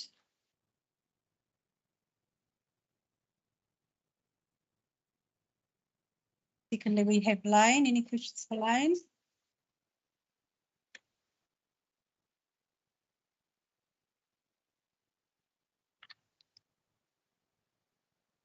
Jane?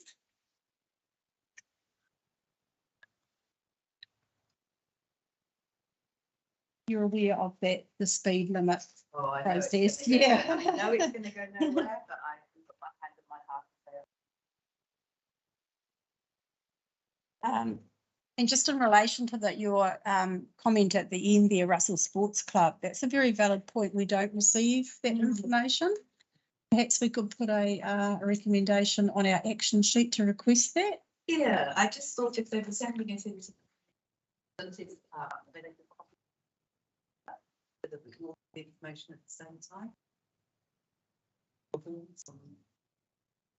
We receive it for the halls, but I don't believe we've ever received anything for the Russell Sports Club. I think it's all of the sports clubs that are. Yeah. So for example, Yeah, any information that's being fed into council would be good for us to get. Yes, Anne? I just jumped down the rabbit hole. Yep. I look after the Whangaroa Cemetery. Council owns cemetery. After by a voluntary trust. Which is me. And I've been that for 30 years. The requirement to supply council audited accounts. Weekly OTT will not do it. Comes to the stage where council wants accounts. I'm going to hand it back to them on the spot, making up their mowing. One of the things that we need to recognise is that we are volunteering after our assets for us. We need to make this as easy as possible for them and an enjoyable process. Don't know what the annual reporting thing is. Sports club. I can tell you under the Burial Cremation Act, I have this logistical nightmare once a year where and your board does receive it. I have to tell you who, not what hatch matched and dispatched, but I could certainly have to tell you everything that's going on in the cemetery, and it takes a lot of time. So I just raised that because I agree with you, Jen. We need oversight. If they're having to do it anyway, But it's the copy. I'm just wondering if we can develop a really simple template and make this as simple as possible. And just accept the bare minimum in terms of, because legally I am required to provide audited accounts, but I'm not paid to do that. So is this the sort of possible topic for a workshop that we can look at our various things in our own community and come up with something simple for them? Oh I think, Jane, what Anne's saying is don't create any more work for the volunteers. We should be honouring them, not. Excuse me. Any more work. What you're asking for is they submit an annual report. What we're asking for as a board, can we receive a copy of it? Because to date, we don't receive a copy of a lot of the reports that get sent, only the halls ones. There's a lot we don't get. So, in fact, I don't even know that we receive. I don't think we do receive the cemeteries ones. I think it comes in a community facilities report under as to how many have died and been buried and cremated. Yeah.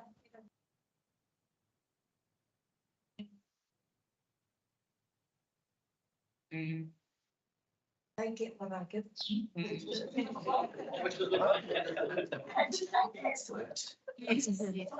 know what we're asking for. Yeah. And I'm absolutely not asking them to send a report. No. But I'm asking is understand that we get a copy when the Yeah. council department receives it, that they send it to us, because otherwise, they think I know what's going on. and Yes, I don't. yes. Not And my council. that's, I hear you, that's the Yeah. problem, is that there are Yeah. community facilities and that we don't receive reports on. Even though they're being run well by community volunteers, we're not in the know. And they expect you to know that they've asked for X, Y, Z. Yeah. They've sent their reports. We So- have no idea Mm. what they've asked. And that was, it was just posting that week so that we could Yes, feel. yes. Yep, not out to create extra work. No, for not volunteers. the community, no, council staff. Yeah. Okay. Thank you, we've noted that. Thank you. To agree with me. I speak every consider. What done for years. And then the one time we went on Park Square, they turn around and say, it looked too nice. And say, if you went and had a look at the reserves now, that's a big mess. There's a big mess because unfortunately, the only way that I could get assistance was to destroy the 2 years of cleaning it up. And something has to be done because each community like mine that have been doing it for years too. It's to stand it, it's pretty impossible. And the Maramac Cemetery is saying they do all the work, but it's the council. No, it's not. Can't remember, the council used to do it, now they don't. Now they've got to do all this work, so you don't expect them to do it. But it's just, and it's inconsistent, doesn't it? Right, okay, we've noted, Nick's noted that, so. Yeah, we could, do we understand in template, send out to these books? Are we making it as simple as possible? Yeah. Are we actually recognising that there's wonderful volunteers out there? We're doing amazing stuff, saving the ratepayers for billions of dollars. And, perhaps, part of the workshop in the future, the board might consider, yours truly, but for others, put some money aside. And at Christmas, people are recognised. See to their annual returns, recognised.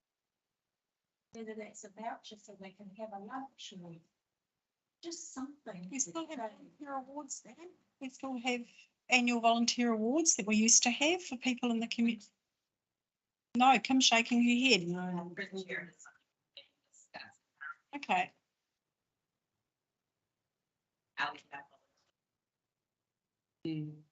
So we need volunteer recognition. We used to have that. I've completely forgotten about that. We used to have annual awards, communities nominated people. But annually or triannually, can you remember? They were kind of on a nomination and yes, picking out, and it was great. But just think of that, your average sports committee, your average board committee, Parramatta committee, don't have to be public entities have done for. Yes. Just be nice to say. Okay. Madam Chair, could we make it on an action point that we could ask for them to do an audit of all the community groups that are looking after community assets? Yeah. So that we each know what we've got in our community, because we're stumbling across them. We'll go through that at the end of the meeting. We've got a few things I think to add to our action sheet. And then we can kind of look at how we treat them. Consider some volunteer recognition. Yeah, and making it easier for them to engage. And it might be that we do it at board level rather than council. The previous one was done at council level, and wasn't it? Where they had a day where everyone came in and they had morning tea or lunch for them. but it may be more relevant if we do it at a board level because we can. Or even if board members were able to go out to the meeting and say, here's this. Yeah. Okay, great. I think more than my community needs recognition for the work that they're doing. I mean, there's the contract that the made for the room. Yeah. But yeah, everything my own part of the reserve, I'm not with that. The other big portion of the reserve, so it's not actually doing the whole reserve, is anything one half now. Because we're very like this and stuck with the way down the middle. Might become increasingly important to cut costs and the communities trying to council more. You know, if we can't afford to do the same service, that we need to be even more engaged with the With further resources to do it ourselves. So Josh has just informed me, Roddy and Jane, in order to move this forward onto our action sheet, we actually have to form a resolution. So,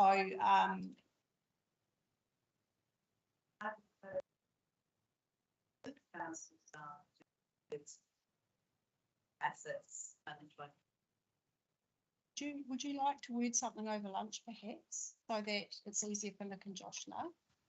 So when you've had a coffee or something, and just so that we can move on, that would be great, and we'll have a few resolutions around that. Okay.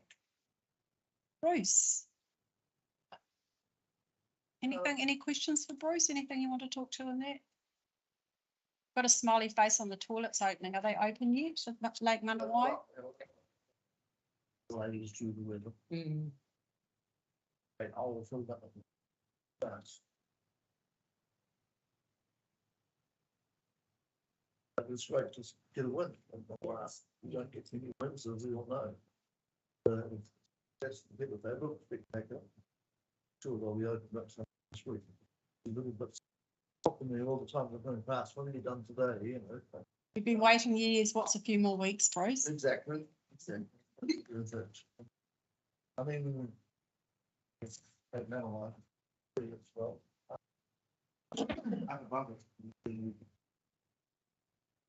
Lunch is, yeah. Normally they bring it up, but nobody's brought the lunch up.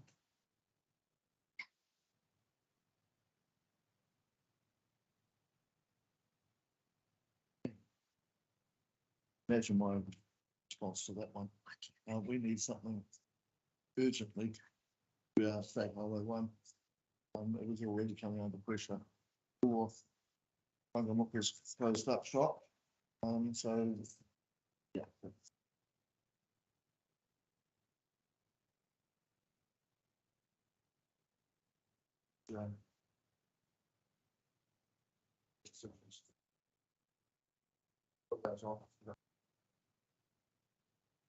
But even now, COVID is not the main use of stuff. What he mentioned before about activity. Townships and the up here, got the same issues in Cairo, our health trust. They're often totally down because they can't get access to our. Which is actually ludicrous in this day and age.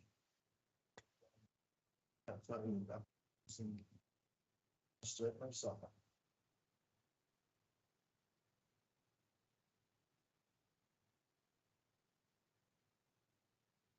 Any questions for Bruce on those? So you're working with staff over the toilet issue at the halls? Yeah, well, the whole one, it's just it. Yeah.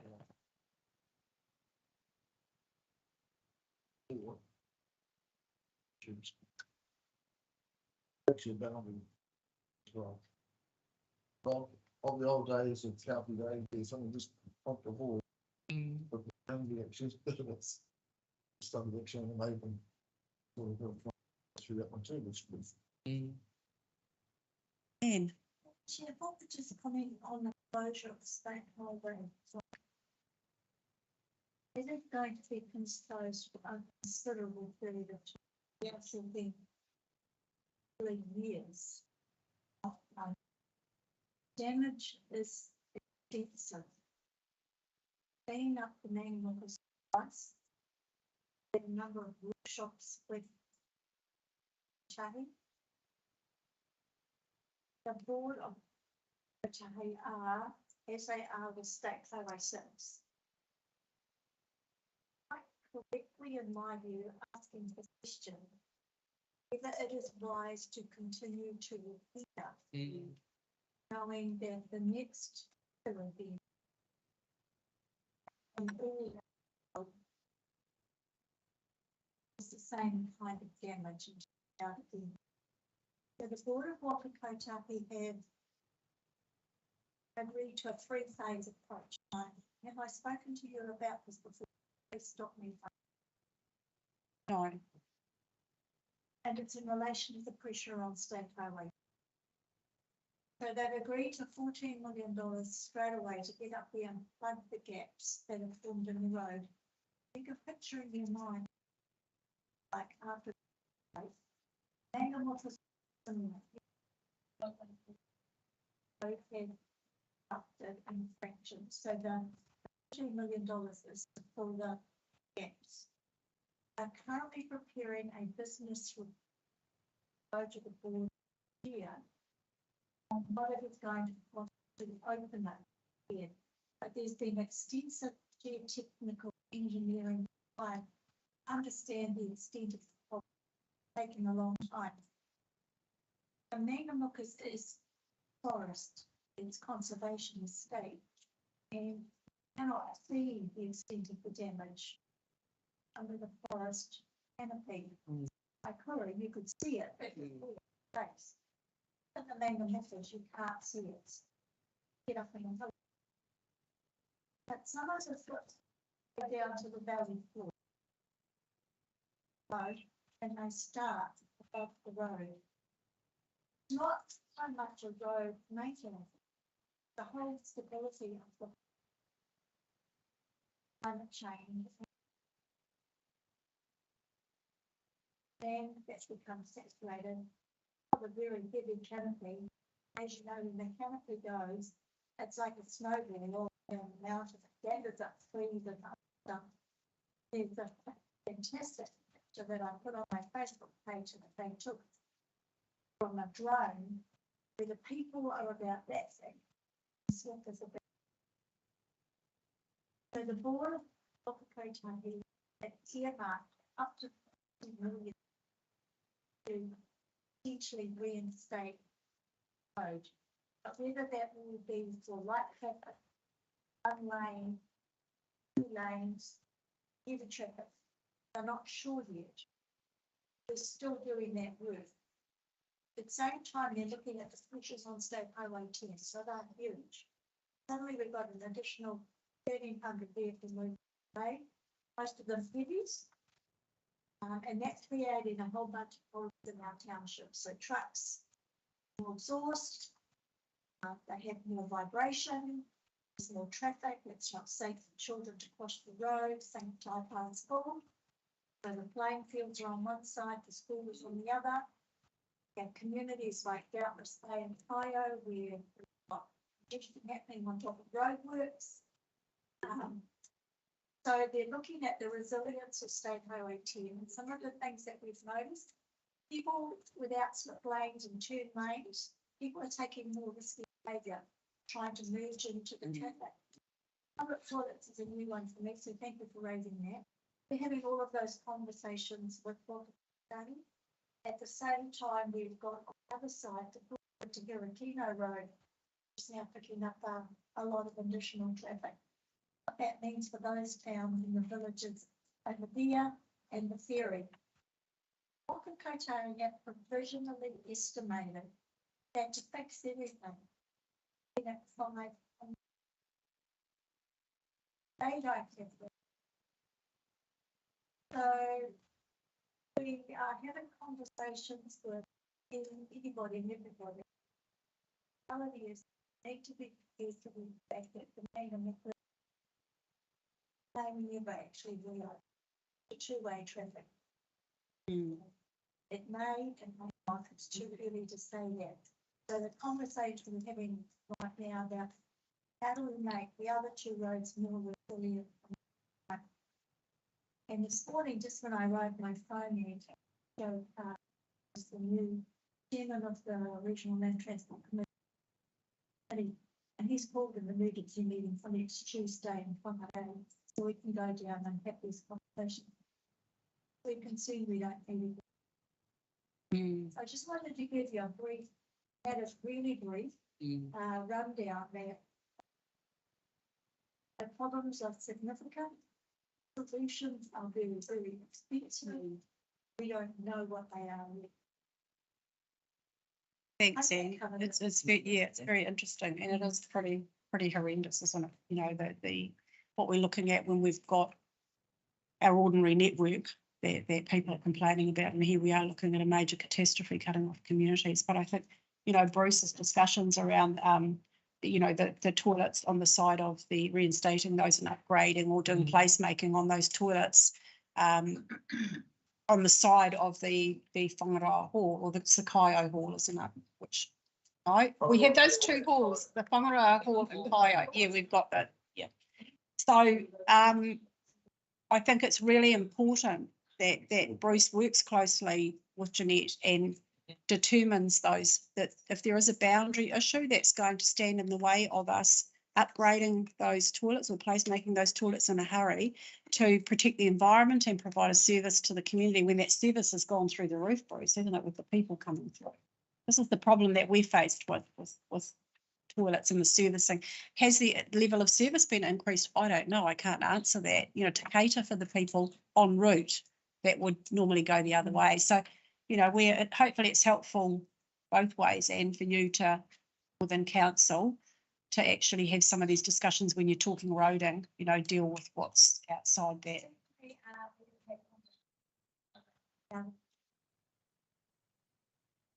Yep.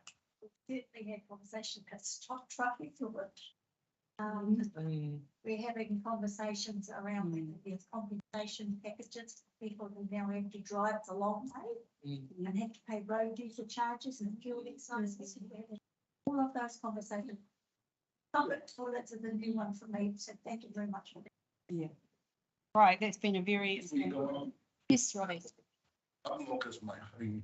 Yes. I just want to make the correction to the name. It's Mana Moka. Correction to the Mona is Mona Tanifa. The reason why I do this, because the first still line on my plan and you see it, I'm getting trouble because Mona Tanifa actually has a real huge significance to our model, being that it's one of the sacred papers to the sacred house of Napoli. You say it's not anything to think it's just me making sure I'm not going to get up. You're tuning. Everybody. You've got Ngāti Kiore up there and Kohatutaka up there, Inutais are getting ready to come in, Uri on Māori, matching the country to Māngai for the Huttles. Senior to take it on. You say, like you, I was already upgraded, I already knew that the first release bit of fun would be done on Friday. I also know that the issue isn't just with State Highway 1. You go to the head of Kino side and you found that both those roads are moving. You say, I've been pretty much right to take them. Excellent. Thanks, Robbie. You're getting more traffic. Yeah. Okay, moving on. No more questions for Bruce. We have Amy.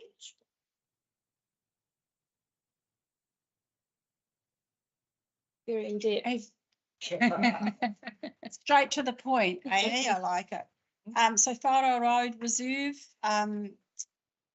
as you know, we will add that stage 2 of Whangaroa Road Reserve to our placemaking and have, when we do our workshop, we will have a discussion around the question back to us was, you know, how are we going to fund the beautification of that reserve area once those bollards go in and that unformed legal road is stopped. And that will be a project probably quite high on our priority to finish off that whole area. So, Chairman, I don't believe there is going to be bollards or drops. Oh. I stand They're corrected. already there. Right. The rocks and plantings. They're already here. The rocks are. Rocks and plantings. Plantings. I just, no significant really. There is a bit of a difference between a bollard and rocks. There is, and it's not taking up more space, and I suspect the space being taken up is on one side of the dam.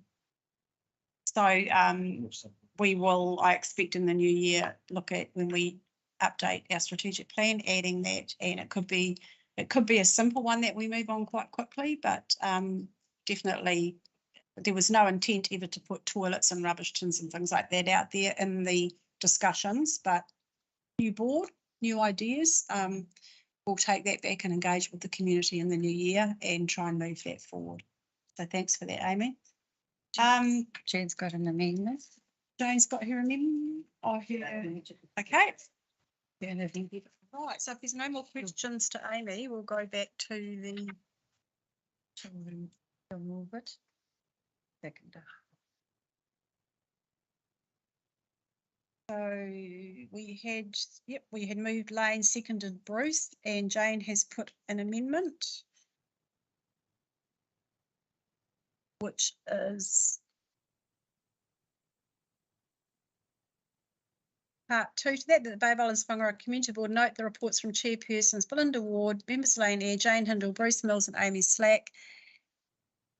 And secondly, recommend that council staff do an audit of community groups who are looking after council-owned assets, for example, halls, sports clubs, cemeteries, etc., and provide the community board with a list of these so that they can review the level of community assistance being provided and make further recommendations and how best to support.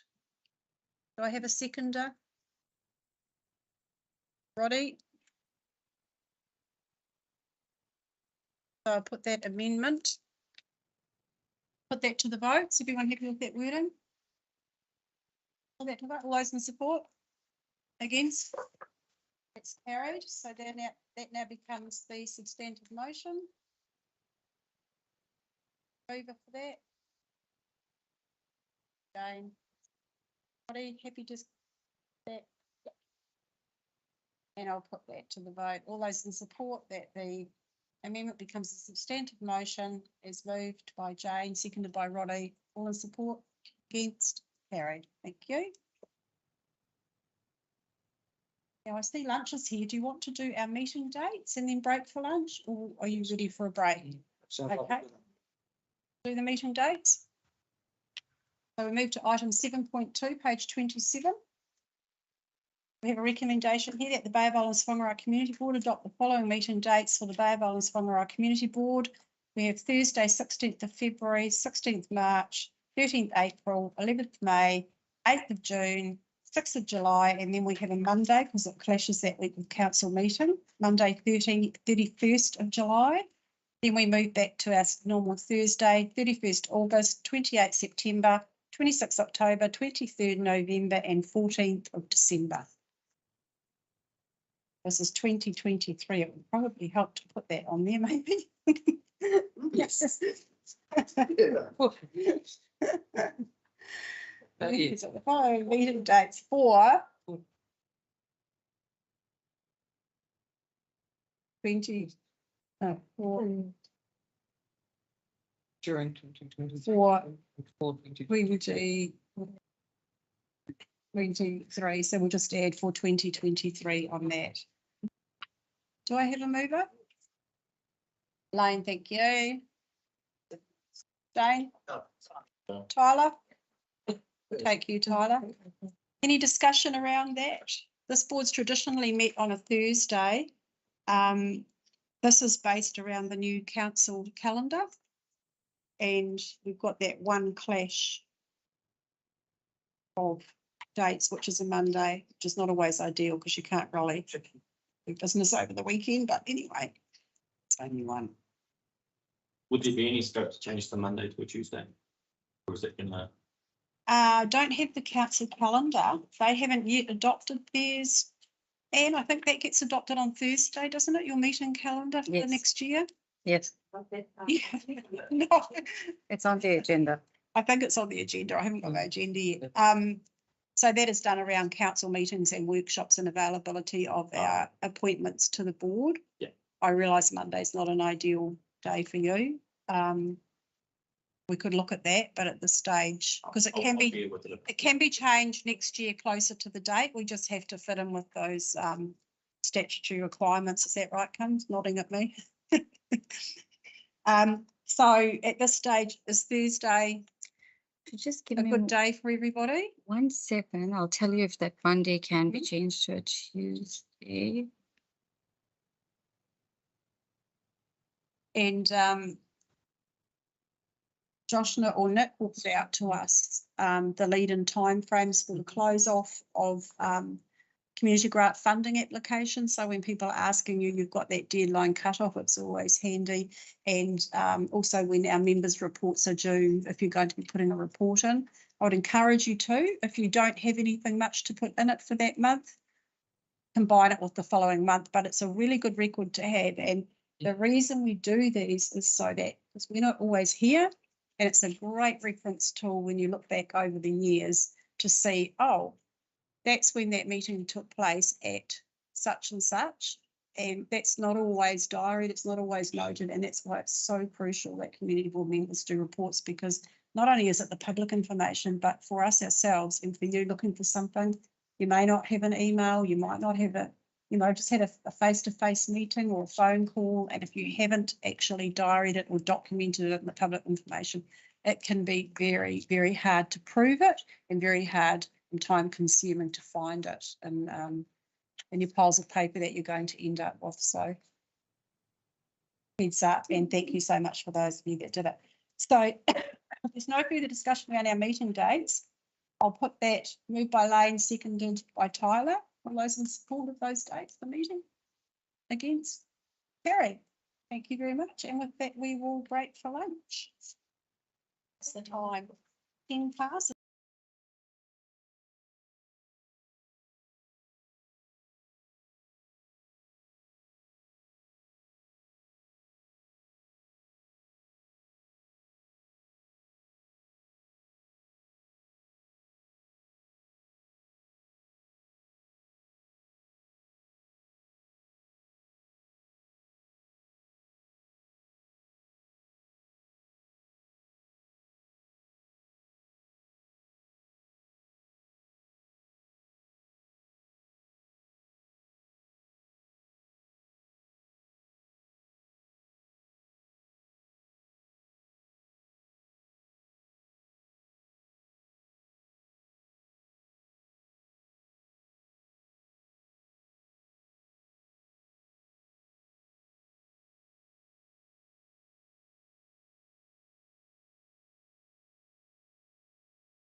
item 7.4 on page 43. I'd just like to point out to you that this is actually in the Kaikohe subdivision area. I had to get on my new council maps to see because I knew my boundaries had gone right out to Waimati North and through there, and I thought, gee, I've gone further than I thought. So I did look them up and to find that that's actually not in our area. So that will go 7.4. This one is ours. Oh, is it second? I'm on the wrong one, am I? I'm on 5. Yeah, you're right. Yeah. No. Sure, what's the second one there? Kaihau one. That's not one. Marked the wrong one. Thanks, Amy. I've marked the wrong one. Right, so item 7.4, definitely ours. So we have a recommendation that the Bay of Islands-Whangaroa Community Board, pursuant to Council's road naming and property addressing policy number 2125, name a private right-of-way, ROW, Waitui Way, that is currently addressed as Lot 2, 7D, Waipapa Road, Kirikiri, as per map A 4003335. Do I have a move? Yes.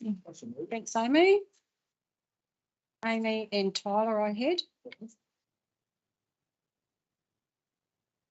Now, I did over the weekend, so apologies, it's short notice, it's a bit awkward when you meet on a Monday. I did send a link out to the road naming policy, which was updated in September this year. So it's very fresh, and the policy hasn't actually been fulfilled in the sense that we don't have our committees in place, or council doesn't. That we're going to go with this policy to make the whole process. The Tohono team were meant to be organising that, and so that there was a committee to support the selection in relation to particularly to Māori names. So we look forward to hearing how that's progressing. Council.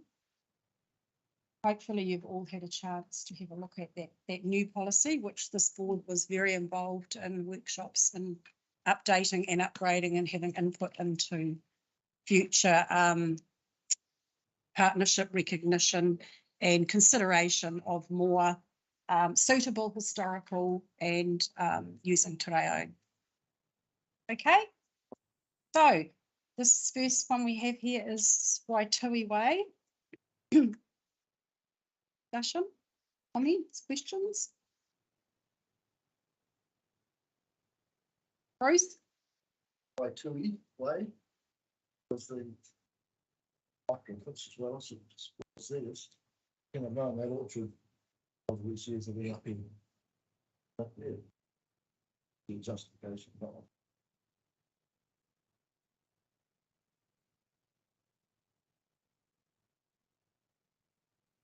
Loan gun. Loan gun through years.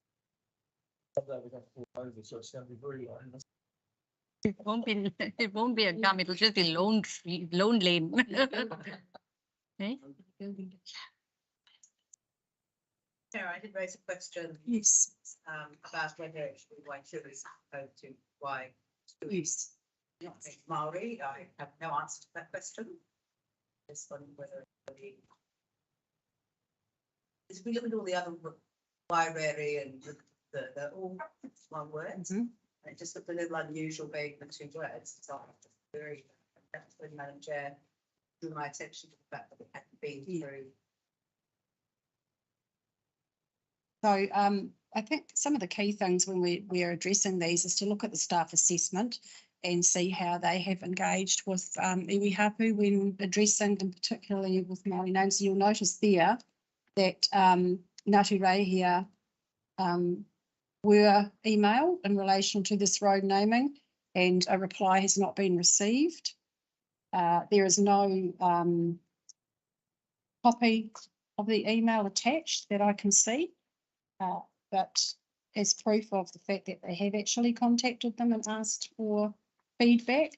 But bearing in mind the application suggestions, requirements of road naming on page 46, liaise with, you'll see about the 5th bullet point down there, liaise with iwi when using Māori names and provide supporting document of their approval.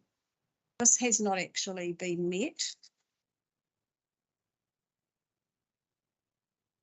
Are you comfortable to put this through, or would you like to consider shadowing an amendment to perhaps, I'm putting words into your mouth here, but perhaps that we support it once they have received written supporting documentation of approval from iwi Hapu.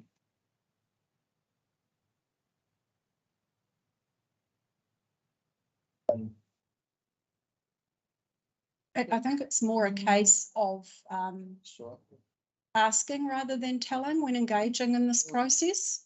In my personal opinion, they may not feel it's suitable for that area. They may want to suggest a different name, or they may suggest, as Jane has already commented on, that one word may be more appropriate than two. Lane. But surely, Madam Chair, if they'd been notified, they had an objection, if we notified. I don't believe we've received any responses for quite some time from Ngāti Rahia in relation to our road naming applications, and we don't actually know why. I'm not really keen for the through. People change the emails. Emails change. Okay. Good point. You say. Give me an example of what's in the name. Everything. For based on multicultural. I'll use my community for instance. Since 1931 was known as Moiriwa. Not even the Matamauku. So, and even the name that it's on it today isn't even its real name. They left out the use, it's Te Matamauku, but its name is Te Matamauku. And what's significant about its name, it's the place where the pigeons report, not the place where the pigeons sit. Is what Te Matamauku. The significance is it used to be a sacred ground. It was where all of the Papakai used to get their sustenance from.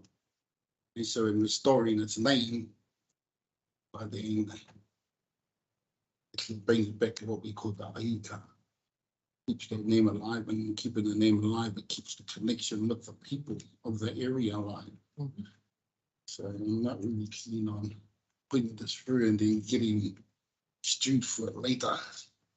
Because part of my name, an email isn't good enough. If you can't email, then it's not hard just to go to get my name. You know, it doesn't move. You know, it's a simple question. So, Roddy, would you be comfortable in supporting this with evidence of written Hapu iwi support for the road naming as with a supporting document of approval from them as per the application form? Yeah. Okay. Or Madam Chair, would be looking at certainly an alternative that doesn't use Kaneo. Well, that is an option. The first preference is, of course, Waitui Way. We do not have to accept the first preference. We could accept Gunview Lane. I mean, it's a private RO zone, so it's not a profit road, so it's very minimal that it's there's an existing vineyard, is it? But just stream down by. I think it's important to look at the meaning or significance of the name for that particular area, because it should have some meaning, it should be historical. And just because the portraits. No. I've been historic. People that only you. Yes. They said, I'm not up for 2 years. Is that, no. It's the owner's wish. Yeah. I think that should be, with anything else. Their choice, it's their land. That is not in the house. Okay, the just to move this forward, I think being aware of the downside of this coming to our agenda is that if we do not move this forward in some way today, we don't meet again until February, and the applicant, we are holding up a probably a subdivision, a resource consent. It'll be a condition of consent to name the road and pay and put the sign up. So we're talking months, not just a few weeks. And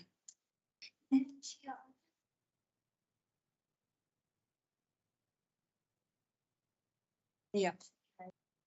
Mm. We adopted in September of Yeah. year. And these applications predate. Predate, yeah. So I don't think we can look at the name in conjunction with the application that we find. And the general information that the applicants are required by doesn't align with the name and policy.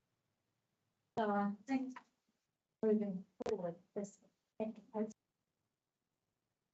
for the name, this operating the road name needs to be rewritten to reflect the policy. Just therefore, probably more as a section on the out committee. Because it's not clear to me who the committee is. We're asking applicants to name the roads. Mm. And then it says in this policy. Section. Council will establish a committee in each ward. Whangaroa Whole traditional associations with basic and the most appropriate authorities seek to raise Māori names from. They will be a partner in the process of selecting names for roads, open spaces and council's facility. The naming committee will be established in each ward. Mm. So it's Hasn't not clear to happened. me how that can happen, when that's going to happen. That's a legitimate question asked, because sometimes I suspect these policies get written and then put on a shelf somewhere, someone loses oversight. So if that is the way we want to go moving forward, Yeah, we need to follow that up. sure. Other than that, I have no commentary to make. So this is the, this is done on the, it's date stamped the 1st of November. So the policy was actually out. It's, By the applicant. pardon? 17th of August. It's received 1st of November on that, on the application. Irrespective of that, and this looks like exactly the same application form that they've been using for years, which clearly states if you're using Māori names, you should provide documentation of having liaised with iwi or her. Yeah, I was reading wrong. Oh, I was on the wrong one before, and so yeah. But it's a good point because the application form to me appears to be the same form.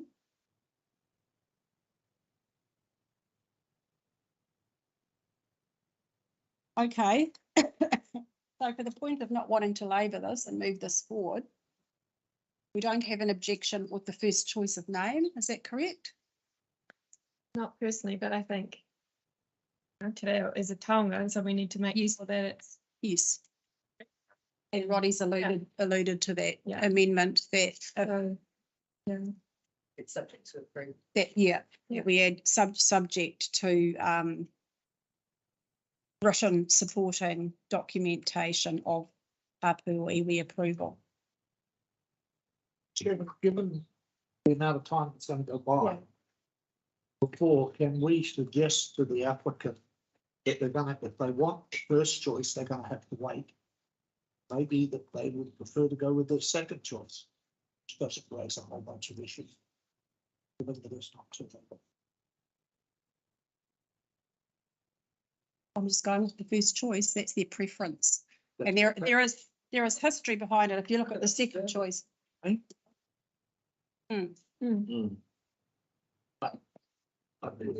I mean, excuse me. Yes, Lane.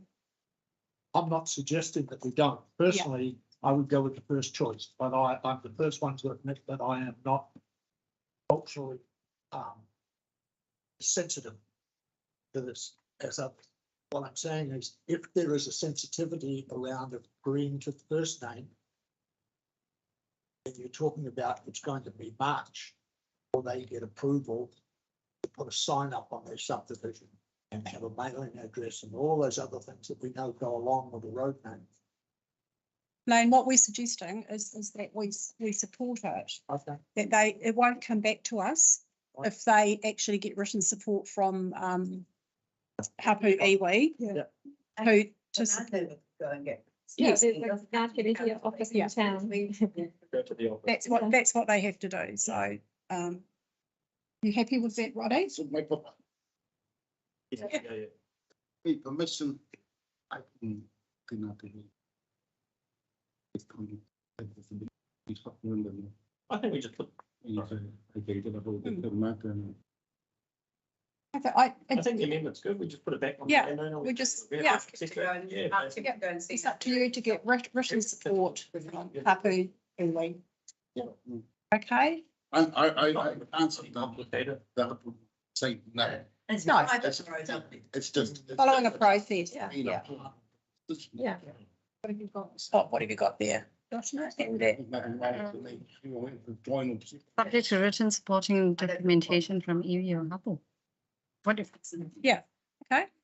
Do you want to read that out? So, but at the Bay of Islands-Whangaroa Community Board pursuant to Council's road naming policy addressing policy number 2125, name a private right of way, Waitui Way, that is currently addressed as Lot 270 Waipepa Road, Kirikiri, as per map A 400 333 subject to written support and documentation from Iwi Hapu. Happy with that, Roddy? Yep. It was not today, yes, sounds like it's been. Would you like to move that amendment? Seconder? Fine, thank you. I'll put that to the vote. All those in support? Against? Carried. That becomes a suspended motion, so I'll put that back to the vote. That becomes, the suspended motion becomes the motion. Happy with that? Roddy and Tyler. Thank you. Back to the vote. All those in support? Against, carried. Thank you. Right, moving on. This is my next one that I thought I had that I haven't on page 57. This public road is the one I was referring to earlier that I thought was in my subdivision, which is actually in the Kaikohe subdivision. So we won't comment on that. We will just refer that back to the appropriate community board. Moving on to item 7.6 on page 71.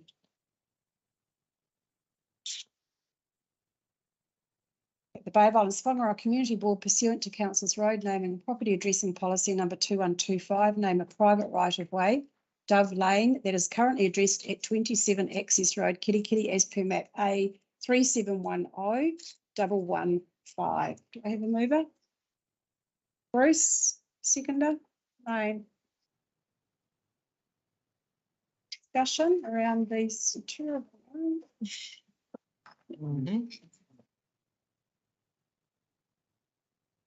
If you shoot sorted dumps. You. While since I've done road name. Yep. I'm just fishing. Previous one we just this. Yes. On page 53, we would probably NTA. Yeah. They have says that.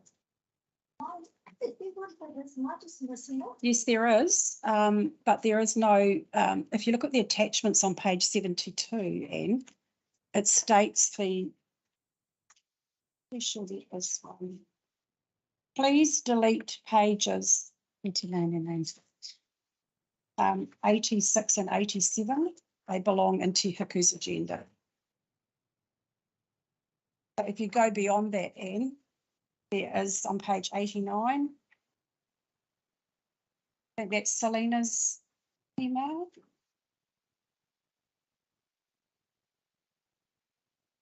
Is that what you're looking for?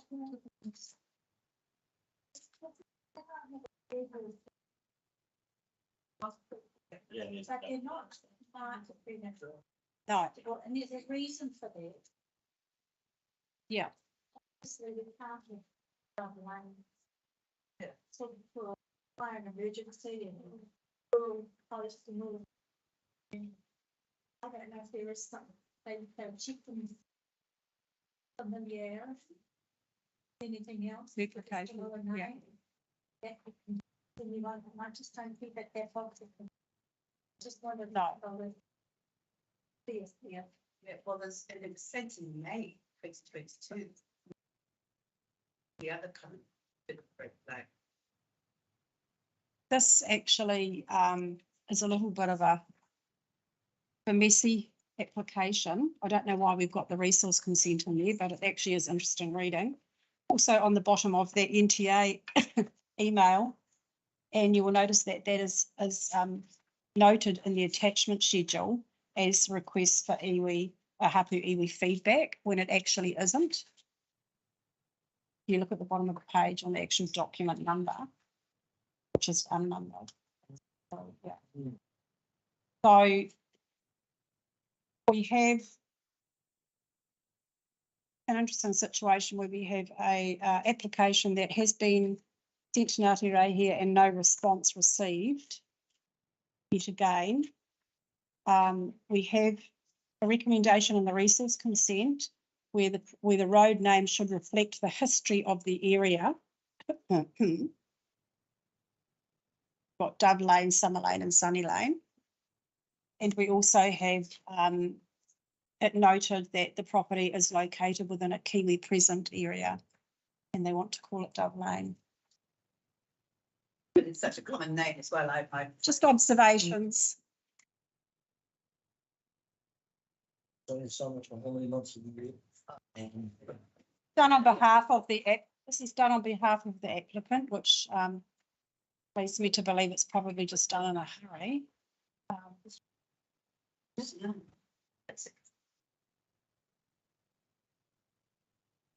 You look at the application, there are grounds there to refuse the approval if you consider the names unsuitable. Just sowing the seed. I think the main concern is that do not know if there's a Mr. Lane in the area. Boxes haven't been. From Lynn's. They haven't come back that these things are okay. So we just don't know. But it's not our job, but it's a good. It still has. Stubbs Bay Road would be the closest thing to it. Yeah, there's no.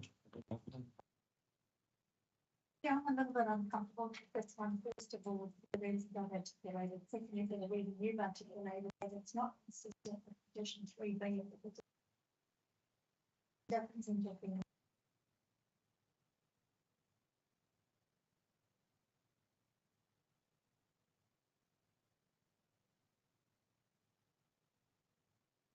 I would refer to my community board. Action. We can refer this back to the author of the report for more suitable names. Reflect with consideration being given under 3B of the resource consent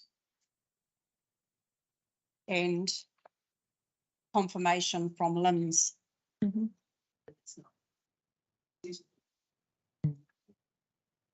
want to make an amendment to? Yes, please. Well, we're going to refer it back to the author. I need a mover and a seconder for an amendment. I'll move. Have a seconder to move an amendment. Thank you, Tyler. That the report be referred back to the road and support officer.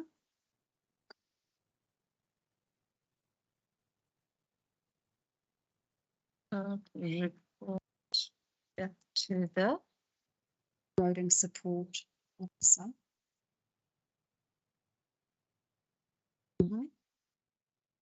For confirmation from Lynn's and consideration be given.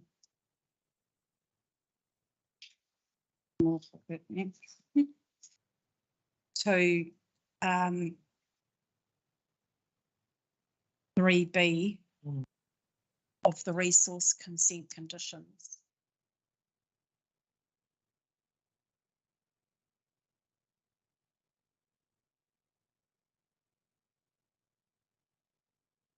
Everybody, makes sense to everybody? Everyone happy with that? The Bay of Islands-Whangaroa Community Board refer the report back to the Road and Support Officer for confirmation from LINZ and consideration be given to 3B of the resource consent conditions. Should we say when resubmitting? Yep. Yeah, when resubmitting. Because we actually want them to reconsider other names. Yeah. Right, I so moved. Tyler, you happy with that? A seconder? Thank you. So I put that amendment. All those in support? Against? Carried. So that now becomes a substantive motion. I'll put that again. Tyler, you happy with that? Thank you. All those in support? Against? Carried. Thank you. Right, moving on to item 7.7 on page 90. Great to get that road naming policy sorted once and for all, won't it?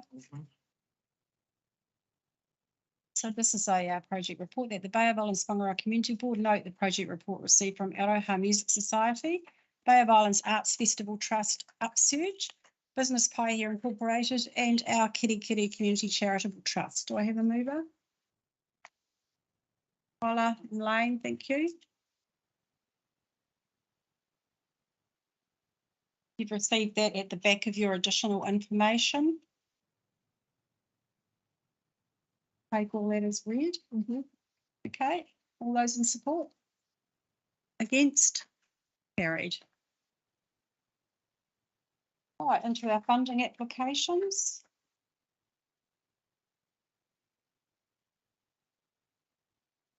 Item 7.8, page 104.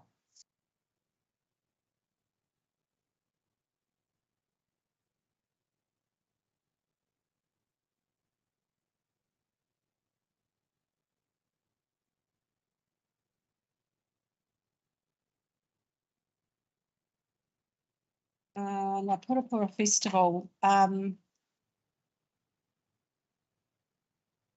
put these, are you happy if I put this and don't vote on this, bearing in mind I turned it down at the Events Investment Fund and referred it to the board, so I won't vote on this, okay? Happy with that?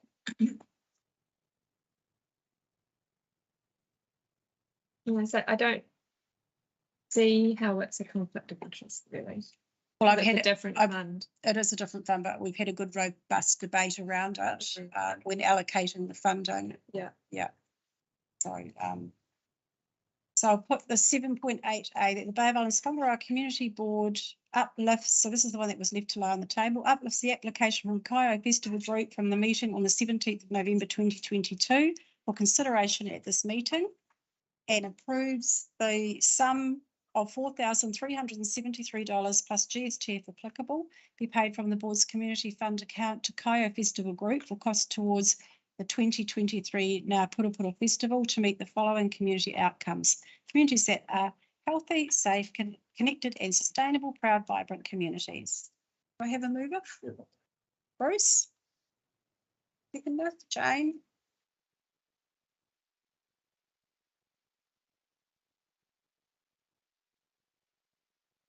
Discussion?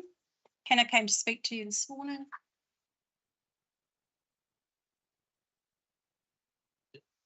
They had my support. It's amazing.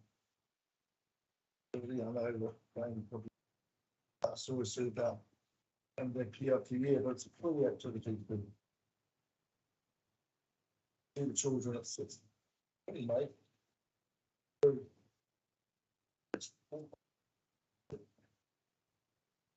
Some behind it. Not a chance. It's the separate kids and parents.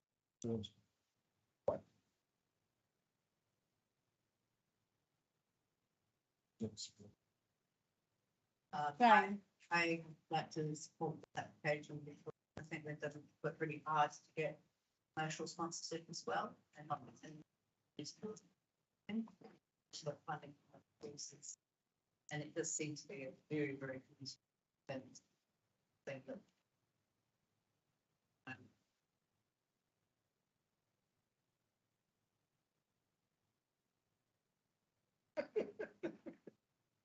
Any other comments? Wednesday, the same thing. Wayne, are you wanting to comment? No, I wouldn't dare, Madam Chair. Amy? No? Okay. Yeah, I guess just taking consideration of COVID into account and them not being able to have it last year, is that right? So I get that they might have come here every year, but maybe things will be together change in the future. Yeah, and it seems like it's a really Children. yeah. Okay, no further discussion? One thing that's been done out about this connectivity, it's widespread. Mm. It's not just generated in one area, but throughout. Basically, something we should be encouraging communities to come together. There's a lot of issues that we deal with the side being in here that we deal with is artists to participate. Okay, there be no further comments. I'll put this to the vote. All those in support, raise your hands. Against? Carried. Right, next we have the Cruising the Bays 2023. This is also an event, as I alluded to at the beginning of the meeting, that has applied to the Events Investment Fund for decision making on Friday. 7.8B that the Bay of Islands-Whangaroa Community Board approves a sum of $6,417 plus GST if applicable be paid from the board's community fund account to National Street Rod Association Northland for the cost towards equipment hire for Cruising in the Bays 2023 to meet the following community outcomes: communities that are healthy, safe, connected and sustainable, proud, vibrant communities. Do I have a mover? Bruce? Seconder to get this one on the table. Amy, thank you. Right, discussion around this. I'll just note on page, whatever it is, 105, they did apply for 13,277. And just drawing your attention to the fact that the amount has been recommended is based on the funding for the equipment hire and operational costs.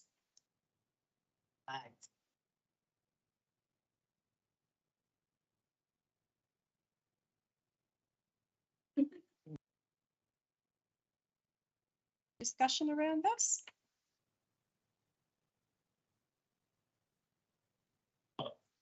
I'm sure a lot of people here, but no, I've heard the result ones, especially along the town one, typical big guy. It sounds as though we're going to do the whole north, which is sure we're plugging.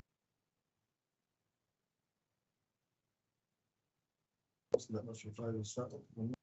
It should be thought.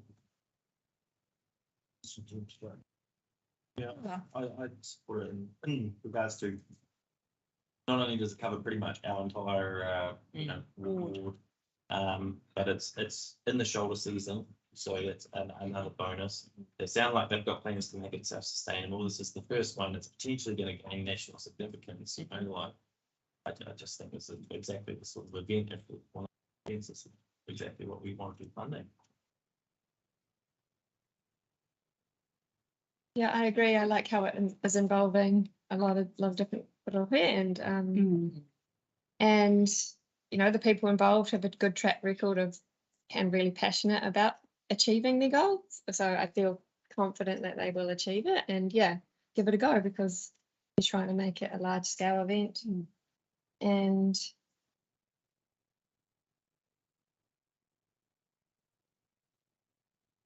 I don't know. Okay, right. I think also, as you said, the publicity that comes back from the Mata beach farm goes right throughout the whole country. I mean, if they start doing this in Northern, it'd be great. We need some positive feedback throughout the country, so if we can get that sort of feedback feeding through from other areas, that'll be plus for us at the end, so. Thank you, Bruce. I'll take that as your right of reply as mover. Okay, no more discussion around that. I'll put it to the vote. All those in favour, raise your hand. Against? Carried. Thank you. Pardon? Recorded. You against or abstain? Against. Okay.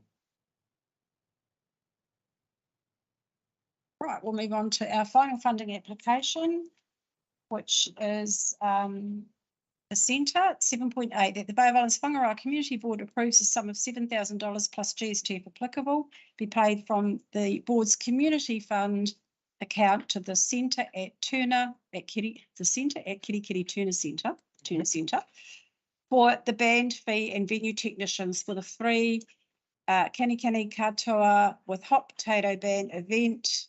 Do I have a mover? Lane? Seconder Jane? Thank you. They also applied for $13,050 and it is the recommendation is for $7,000. Yeah. Oh, am I on the wrong one? That, I think it's a mistake on that. They didn't actually apply for 13, that was the total cost.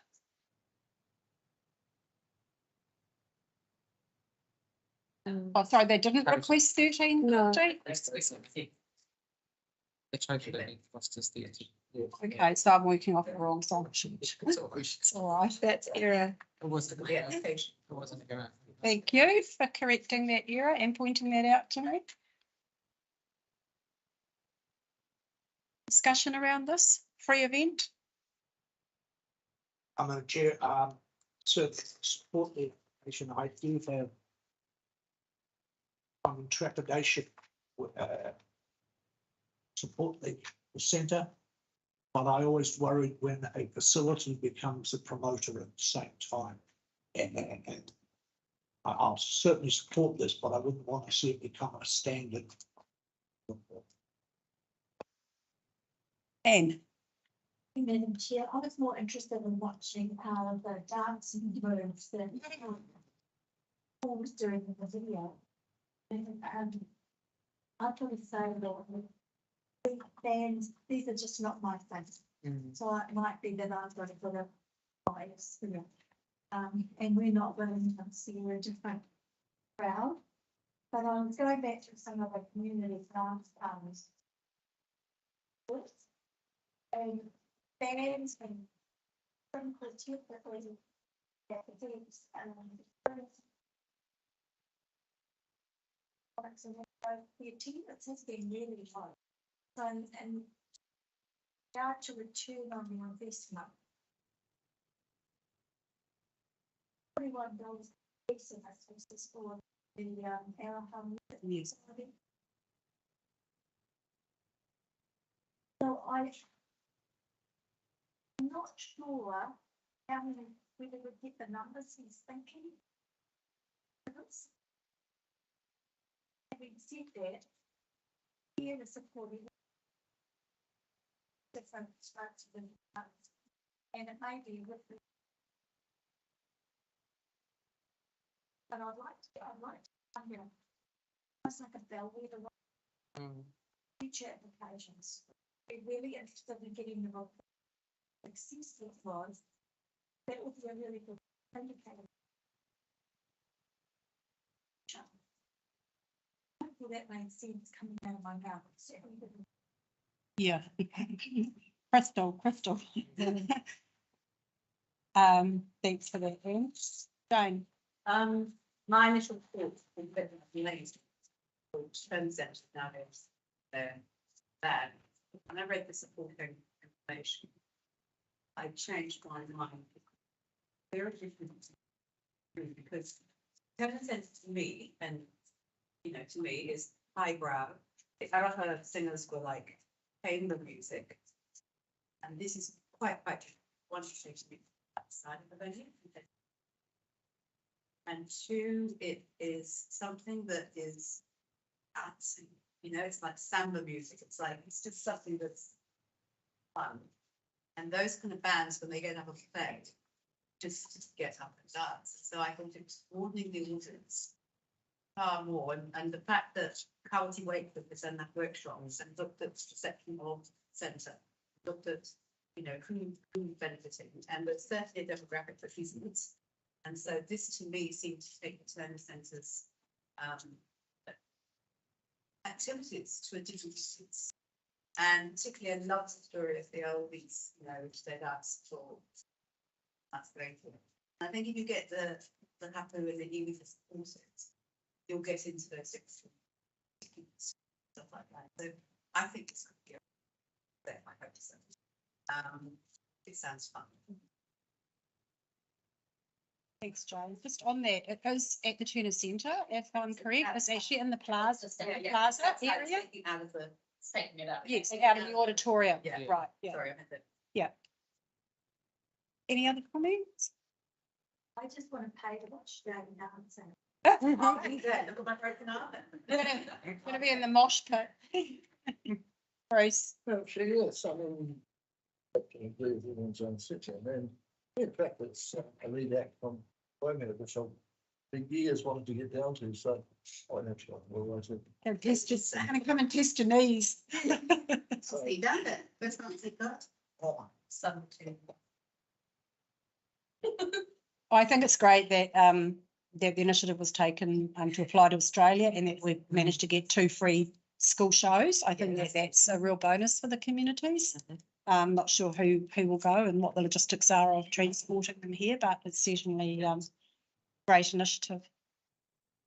Yeah, I would like, I think it's a really great idea that it's being offered free and trying to try something different rather than in the Turner Centre, which is quite exclusive, can be. And making the most of some of these connections that some of these new people coming to town have, and it's not very often that we have that. So I think, like I agree that it's at previous in the past might have not been as successful, but I'm pretty sure that a lot of people I know would get in behind this. And it looks, like I said, really fun, not just, Did I hear correctly that it was changed to Sunday the 12th from 4 till 6?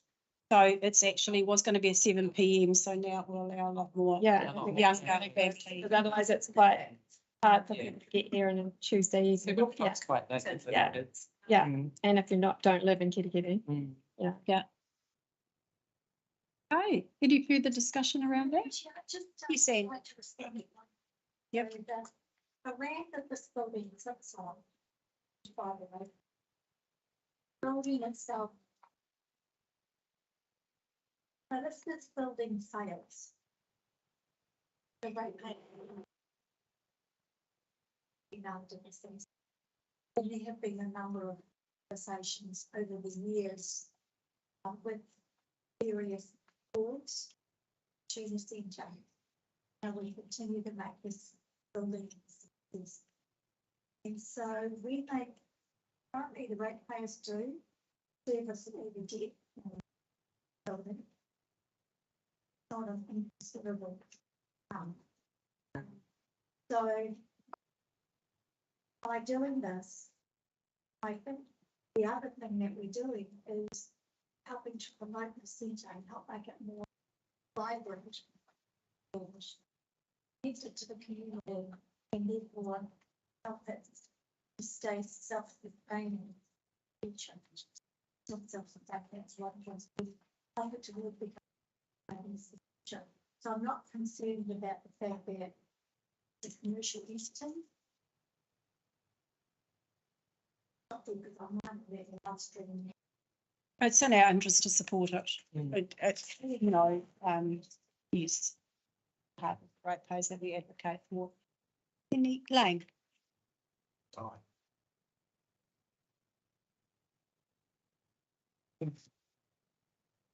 serves a whole bunch of things for our communities, and it's broader than just caring.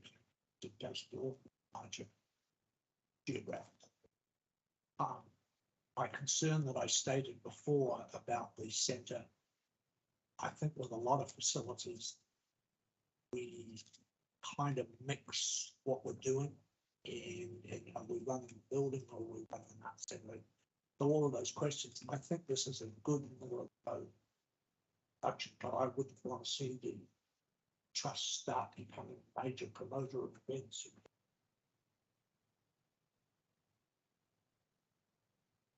Okay, let's get back to the item on the table.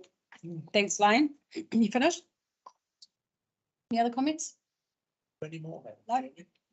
Moved by Lane, seconded by Jane. I'm going to put this to the vote. All those in support, raise your hands. Against? Unanimously carried. Thank you. You can come back to the table, Tyler. Okay, so moving on to Tamata Makuku, 8.1. Tamata ukuku.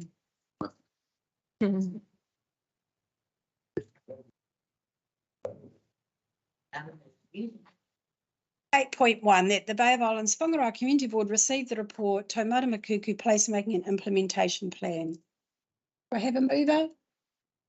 Jane, thank you. Seconder? Lane. Thank you. We've had those present to us this morning. And we will make note that this gets put through to our strategic plan for discussion when we update it in the new year. Okay. I'll put that to the vote. All those in support? Against? Carried. You want it noted that you didn't partake in that? That's right.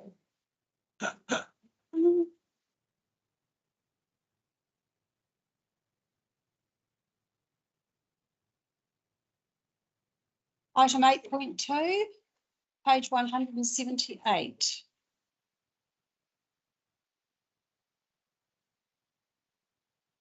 The Bay of Islands-Whangaroa Community Board received the report Kirikiri Redwoods. Do I have a mover? Yes. Thanks, Amy. Good night. Seconded Lane.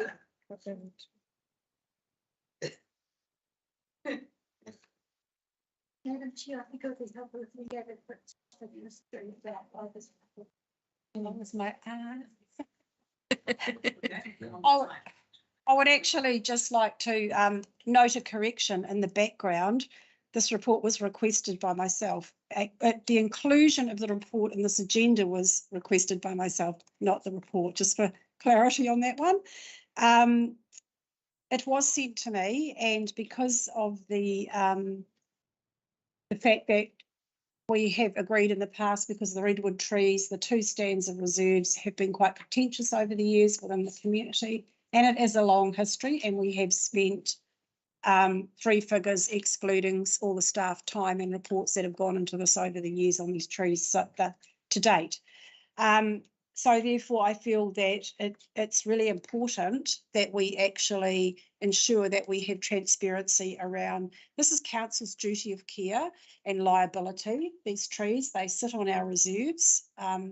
We don't own the trees, and council therefore tends to, we've requested the annual reports on the trees and the ongoing maintenance for the health and safety be done by council, but this actually sits with council, and it's just because we need to keep the community and ourselves informed, so that if the community come to you or ring you up and say, oh, they're chopping a tree down, it's like what you alluded to earlier, Jane.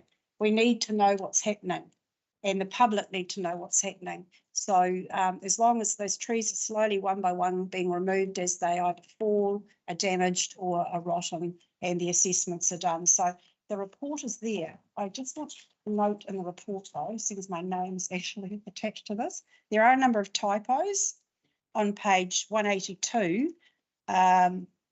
It does have Wendywood Avenue.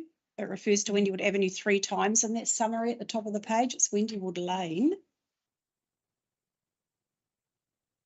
So just if that could be noted as a correction. And I think there's another one further along. Yes, on the bottom of page 188. Ruatara Drive, not Lane, is twice under that summary.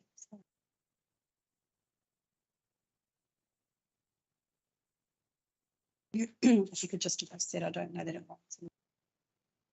So there is quite a lengthy history and it is quite a contentious issue within the community. But as I say, council are continuing under the leadership of the CEO to monitor and carry out their duty of care with these trees, and it's just there for information. So if anyone asks you about the redwoods, you'll be able to refer to.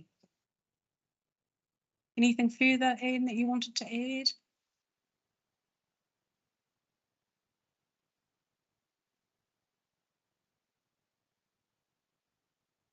Okay, so moved by Amy, seconded by Lane.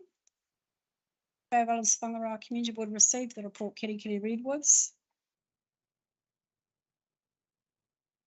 We want to put what we can't really alter his report, right, can we? The arborist. No, we'll just move it. Okay, all those in support? Against? Carried, thank you. Item 8.3 is our page 190 is our action sheet. So I would like to thank my two right-hand ladies here for working hard on getting this sheet down. We almost get there and then we add to it. So well done, great achievement. So we've got the Tree Park House. That's the internet. Sorry, Jane. The No, you're correct. The actual, the grammar. the whole note itself, it looks like. For the community above. About future options for Cherry Park House is what that should be. Yeah. But good spotting, Jane, thank you.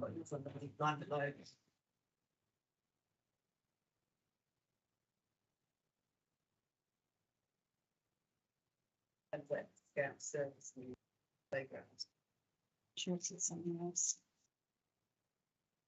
So no further discussion around that. That's work in progress. And have I missed a meeting or do we have a meeting coming up on that? Amy? We haven't scheduled one yet. I'll schedule one for January. Yeah. Okay.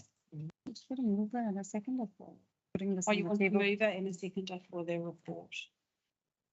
Of course you do. That the Bay of Islands-Whangaroa Community Board received the report Bay of Islands-Whangaroa Community Board action sheet update. Also moved. I've seconded it. I'm just curious about the second one. That's fine, Jane. Can I just have a seconder to get it on the table formally? Sorry, I didn't move it. Yeah. Thanks, Amy. Yeah, yes, Jane. Sorry, I'm just really confused about the scouts. Yeah, same. It looks like a typo. Yeah. Which one? So on the second, because the title is relocation and installation of Kirikiri Domain Playground, but the resolution actually relates to. Oh, yes, I've crossed it out. Yeah. It relates to a completely different item. It does. Be forgiven for being very confused. Yeah. So this is about your playground. It's actually. Kirikiri Domain, yes. Nice working social media and making it. Bruce, have you got an update for us on that? Going, nothing happened? The equipment's gone. All gone. Yep. Yeah, the equipment I believe should be up there. It's in transit. The other day, that's. Yeah, they done a whole lot.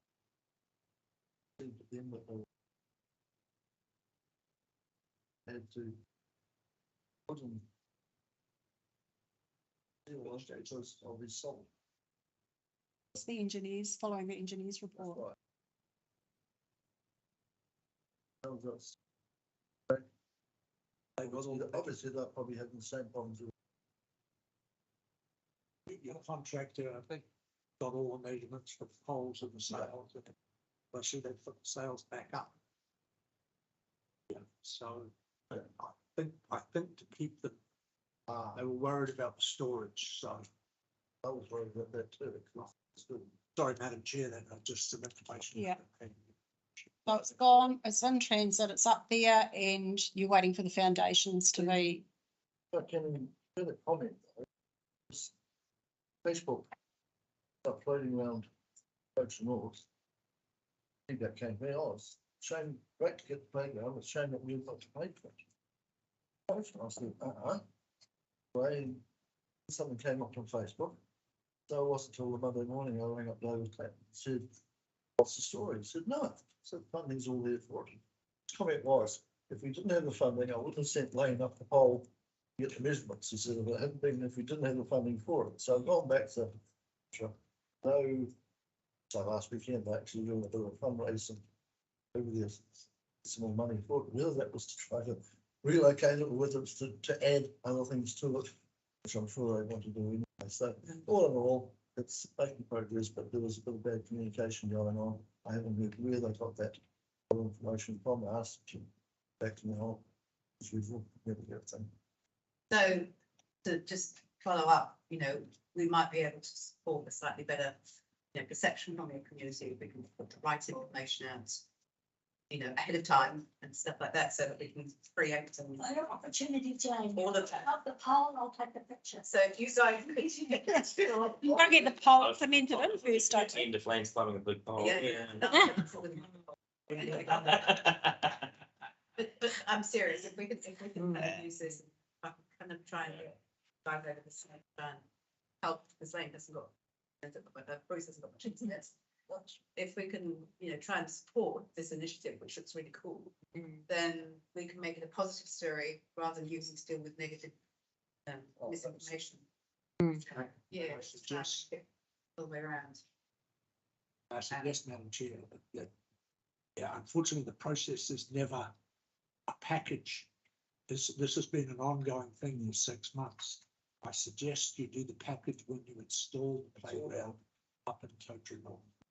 I'm not the author of the content. No, that's, I'm just saying. We'll get them great under construction. Yeah, just think pics about for how the- you can kind of. for your page, Facebook page.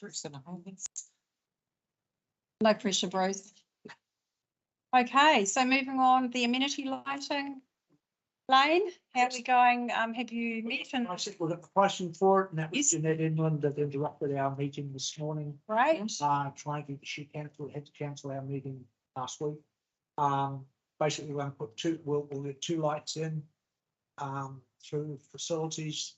Yep. The only consideration being that, as I said before, there's a residential property on the east side of that parking lot, so make sure they face that way.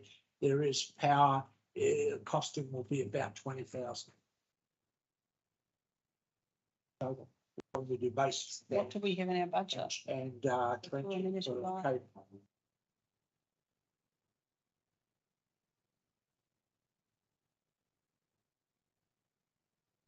I can't recall what our budget was for those amenity lights. Anyway, it's in hand, it's been costed, and I'm a great supporter of completing the project fully. If you have full with facilities management, I'll be more than happy to go along with you. I got a call from Jeanette England today, so I don't mean that in any derogatory sense. She's a very busy lady. Okay, great. So presumably everything else is coming along very well in that domain. That's a statement, Madam Chairman, you for support. I'm just raised with presumably. It's looking good and we're getting there. Can I take this off the action sheet that took up now? The playground? No, I don't think so. I think we'll just leave it there. Wishful thinking, but I think if we just leave them there for the moment till we have, Confirmation. yeah, 1 pole cemented in the ground, and then we might take it off the action sheet. Okay, so we've added to that today, we have added the recommendation. Yes. Yeah, so that one will go on, so then we'll have 4. Yep. In the new year. And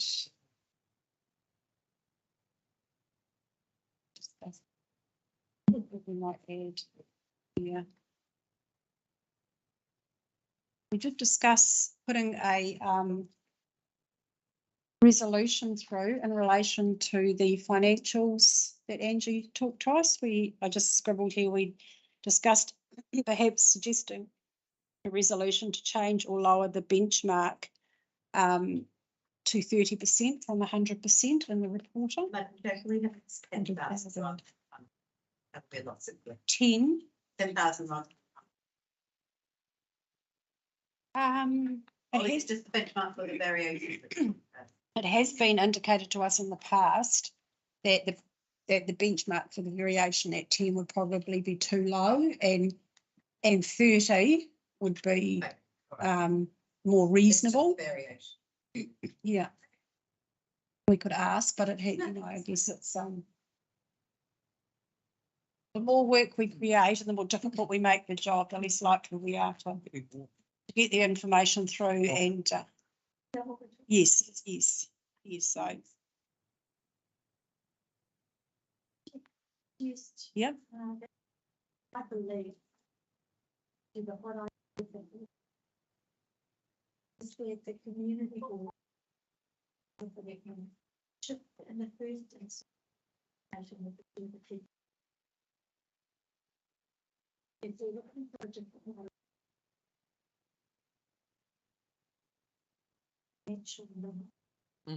but it's not clear that who gets involved. That information system. I think the first thing to do is have information with the chief executive and saying this is to understand what is the best mechanism there to deliver. I will think that these are the different.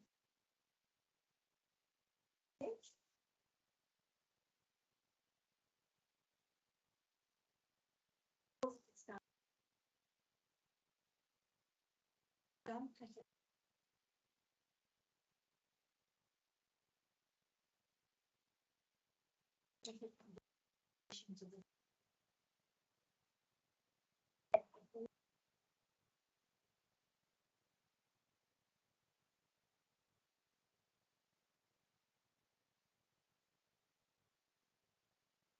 Meaningful. It's that meaningful. Say this with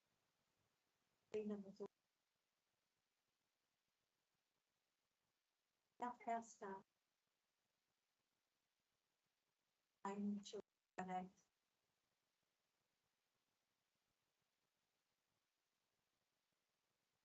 top of the day job.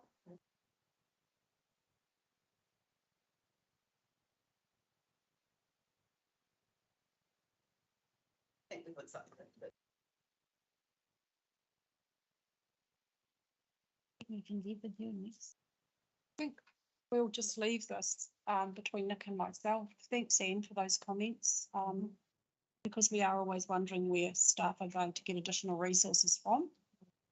And it's probably the best place for us to start. We know what we're wanting to achieve, and we have been asking for some time. So obviously there is a stumbling block in there, and it will be resources. So if you're all happy to just leave that with Nick and myself to follow up on perhaps with the CEO in the first instance, and see how we can perhaps modify the reporting we're getting so that it is more meaningful, better, more explanatory, and perhaps more transparent if that's what you're hoping to achieve. And we'll come back to you hopefully with a response in February when we meet, or before, but it might take some time over the summer break to see that. Any other issues? I think that was it. Good. Right, so I'll put that action sheet. Yes.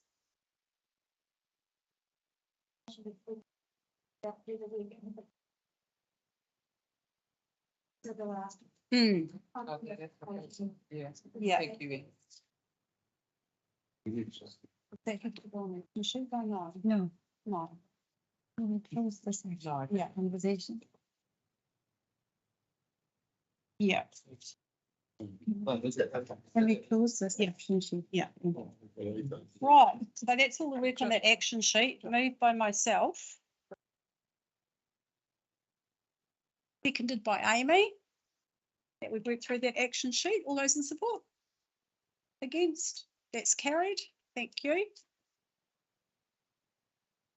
We will have that discussion. We might have it at the end, Anne. We've got a public exclusion item now. It's just to go. Oh, Jenny. Yeah.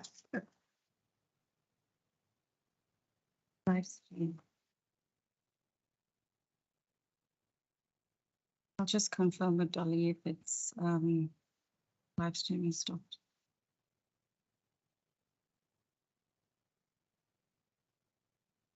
Okay, wait. Oh, okay. Dolly, can you just confirm when we move into, we're going to take that resolution now and then just confirm, okay?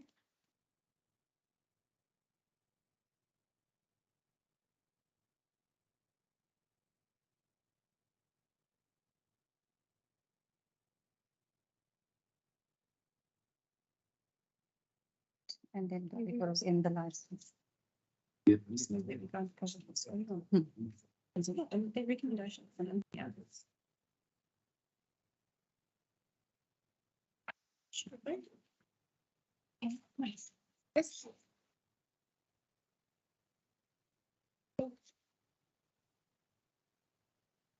Right, okay, we move on to item 9. We're going to move into, I'll move that we move into public exclusion in order to confirm the previous minutes.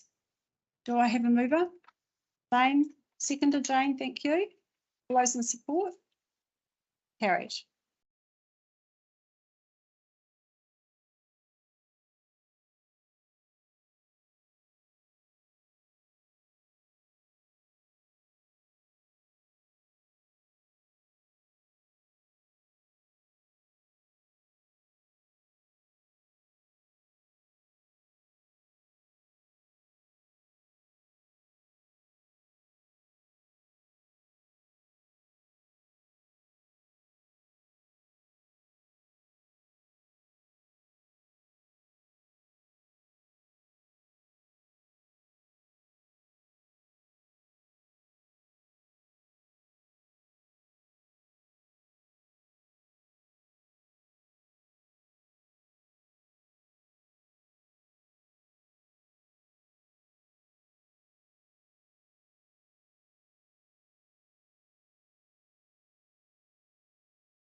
Thank you. Thank you, everybody, for joining us today. That is the end of our formal business for the day. We've had quite a gallery today. It's been great. Doing a bit of funding away to our communities. And thank you all for your participation and your research and your homework. With that, I will open up to offer a karakia for closing, please. We will discuss that out of meeting. Yeah, we don't have an application on the table, so we'll discuss that informally. Okay, so closing karakia. Jane, thank you. Kia tau, kia tātou. Awhai, it's araha o te apua. Pipina tā. Waiwans. Ake, akea. Okay,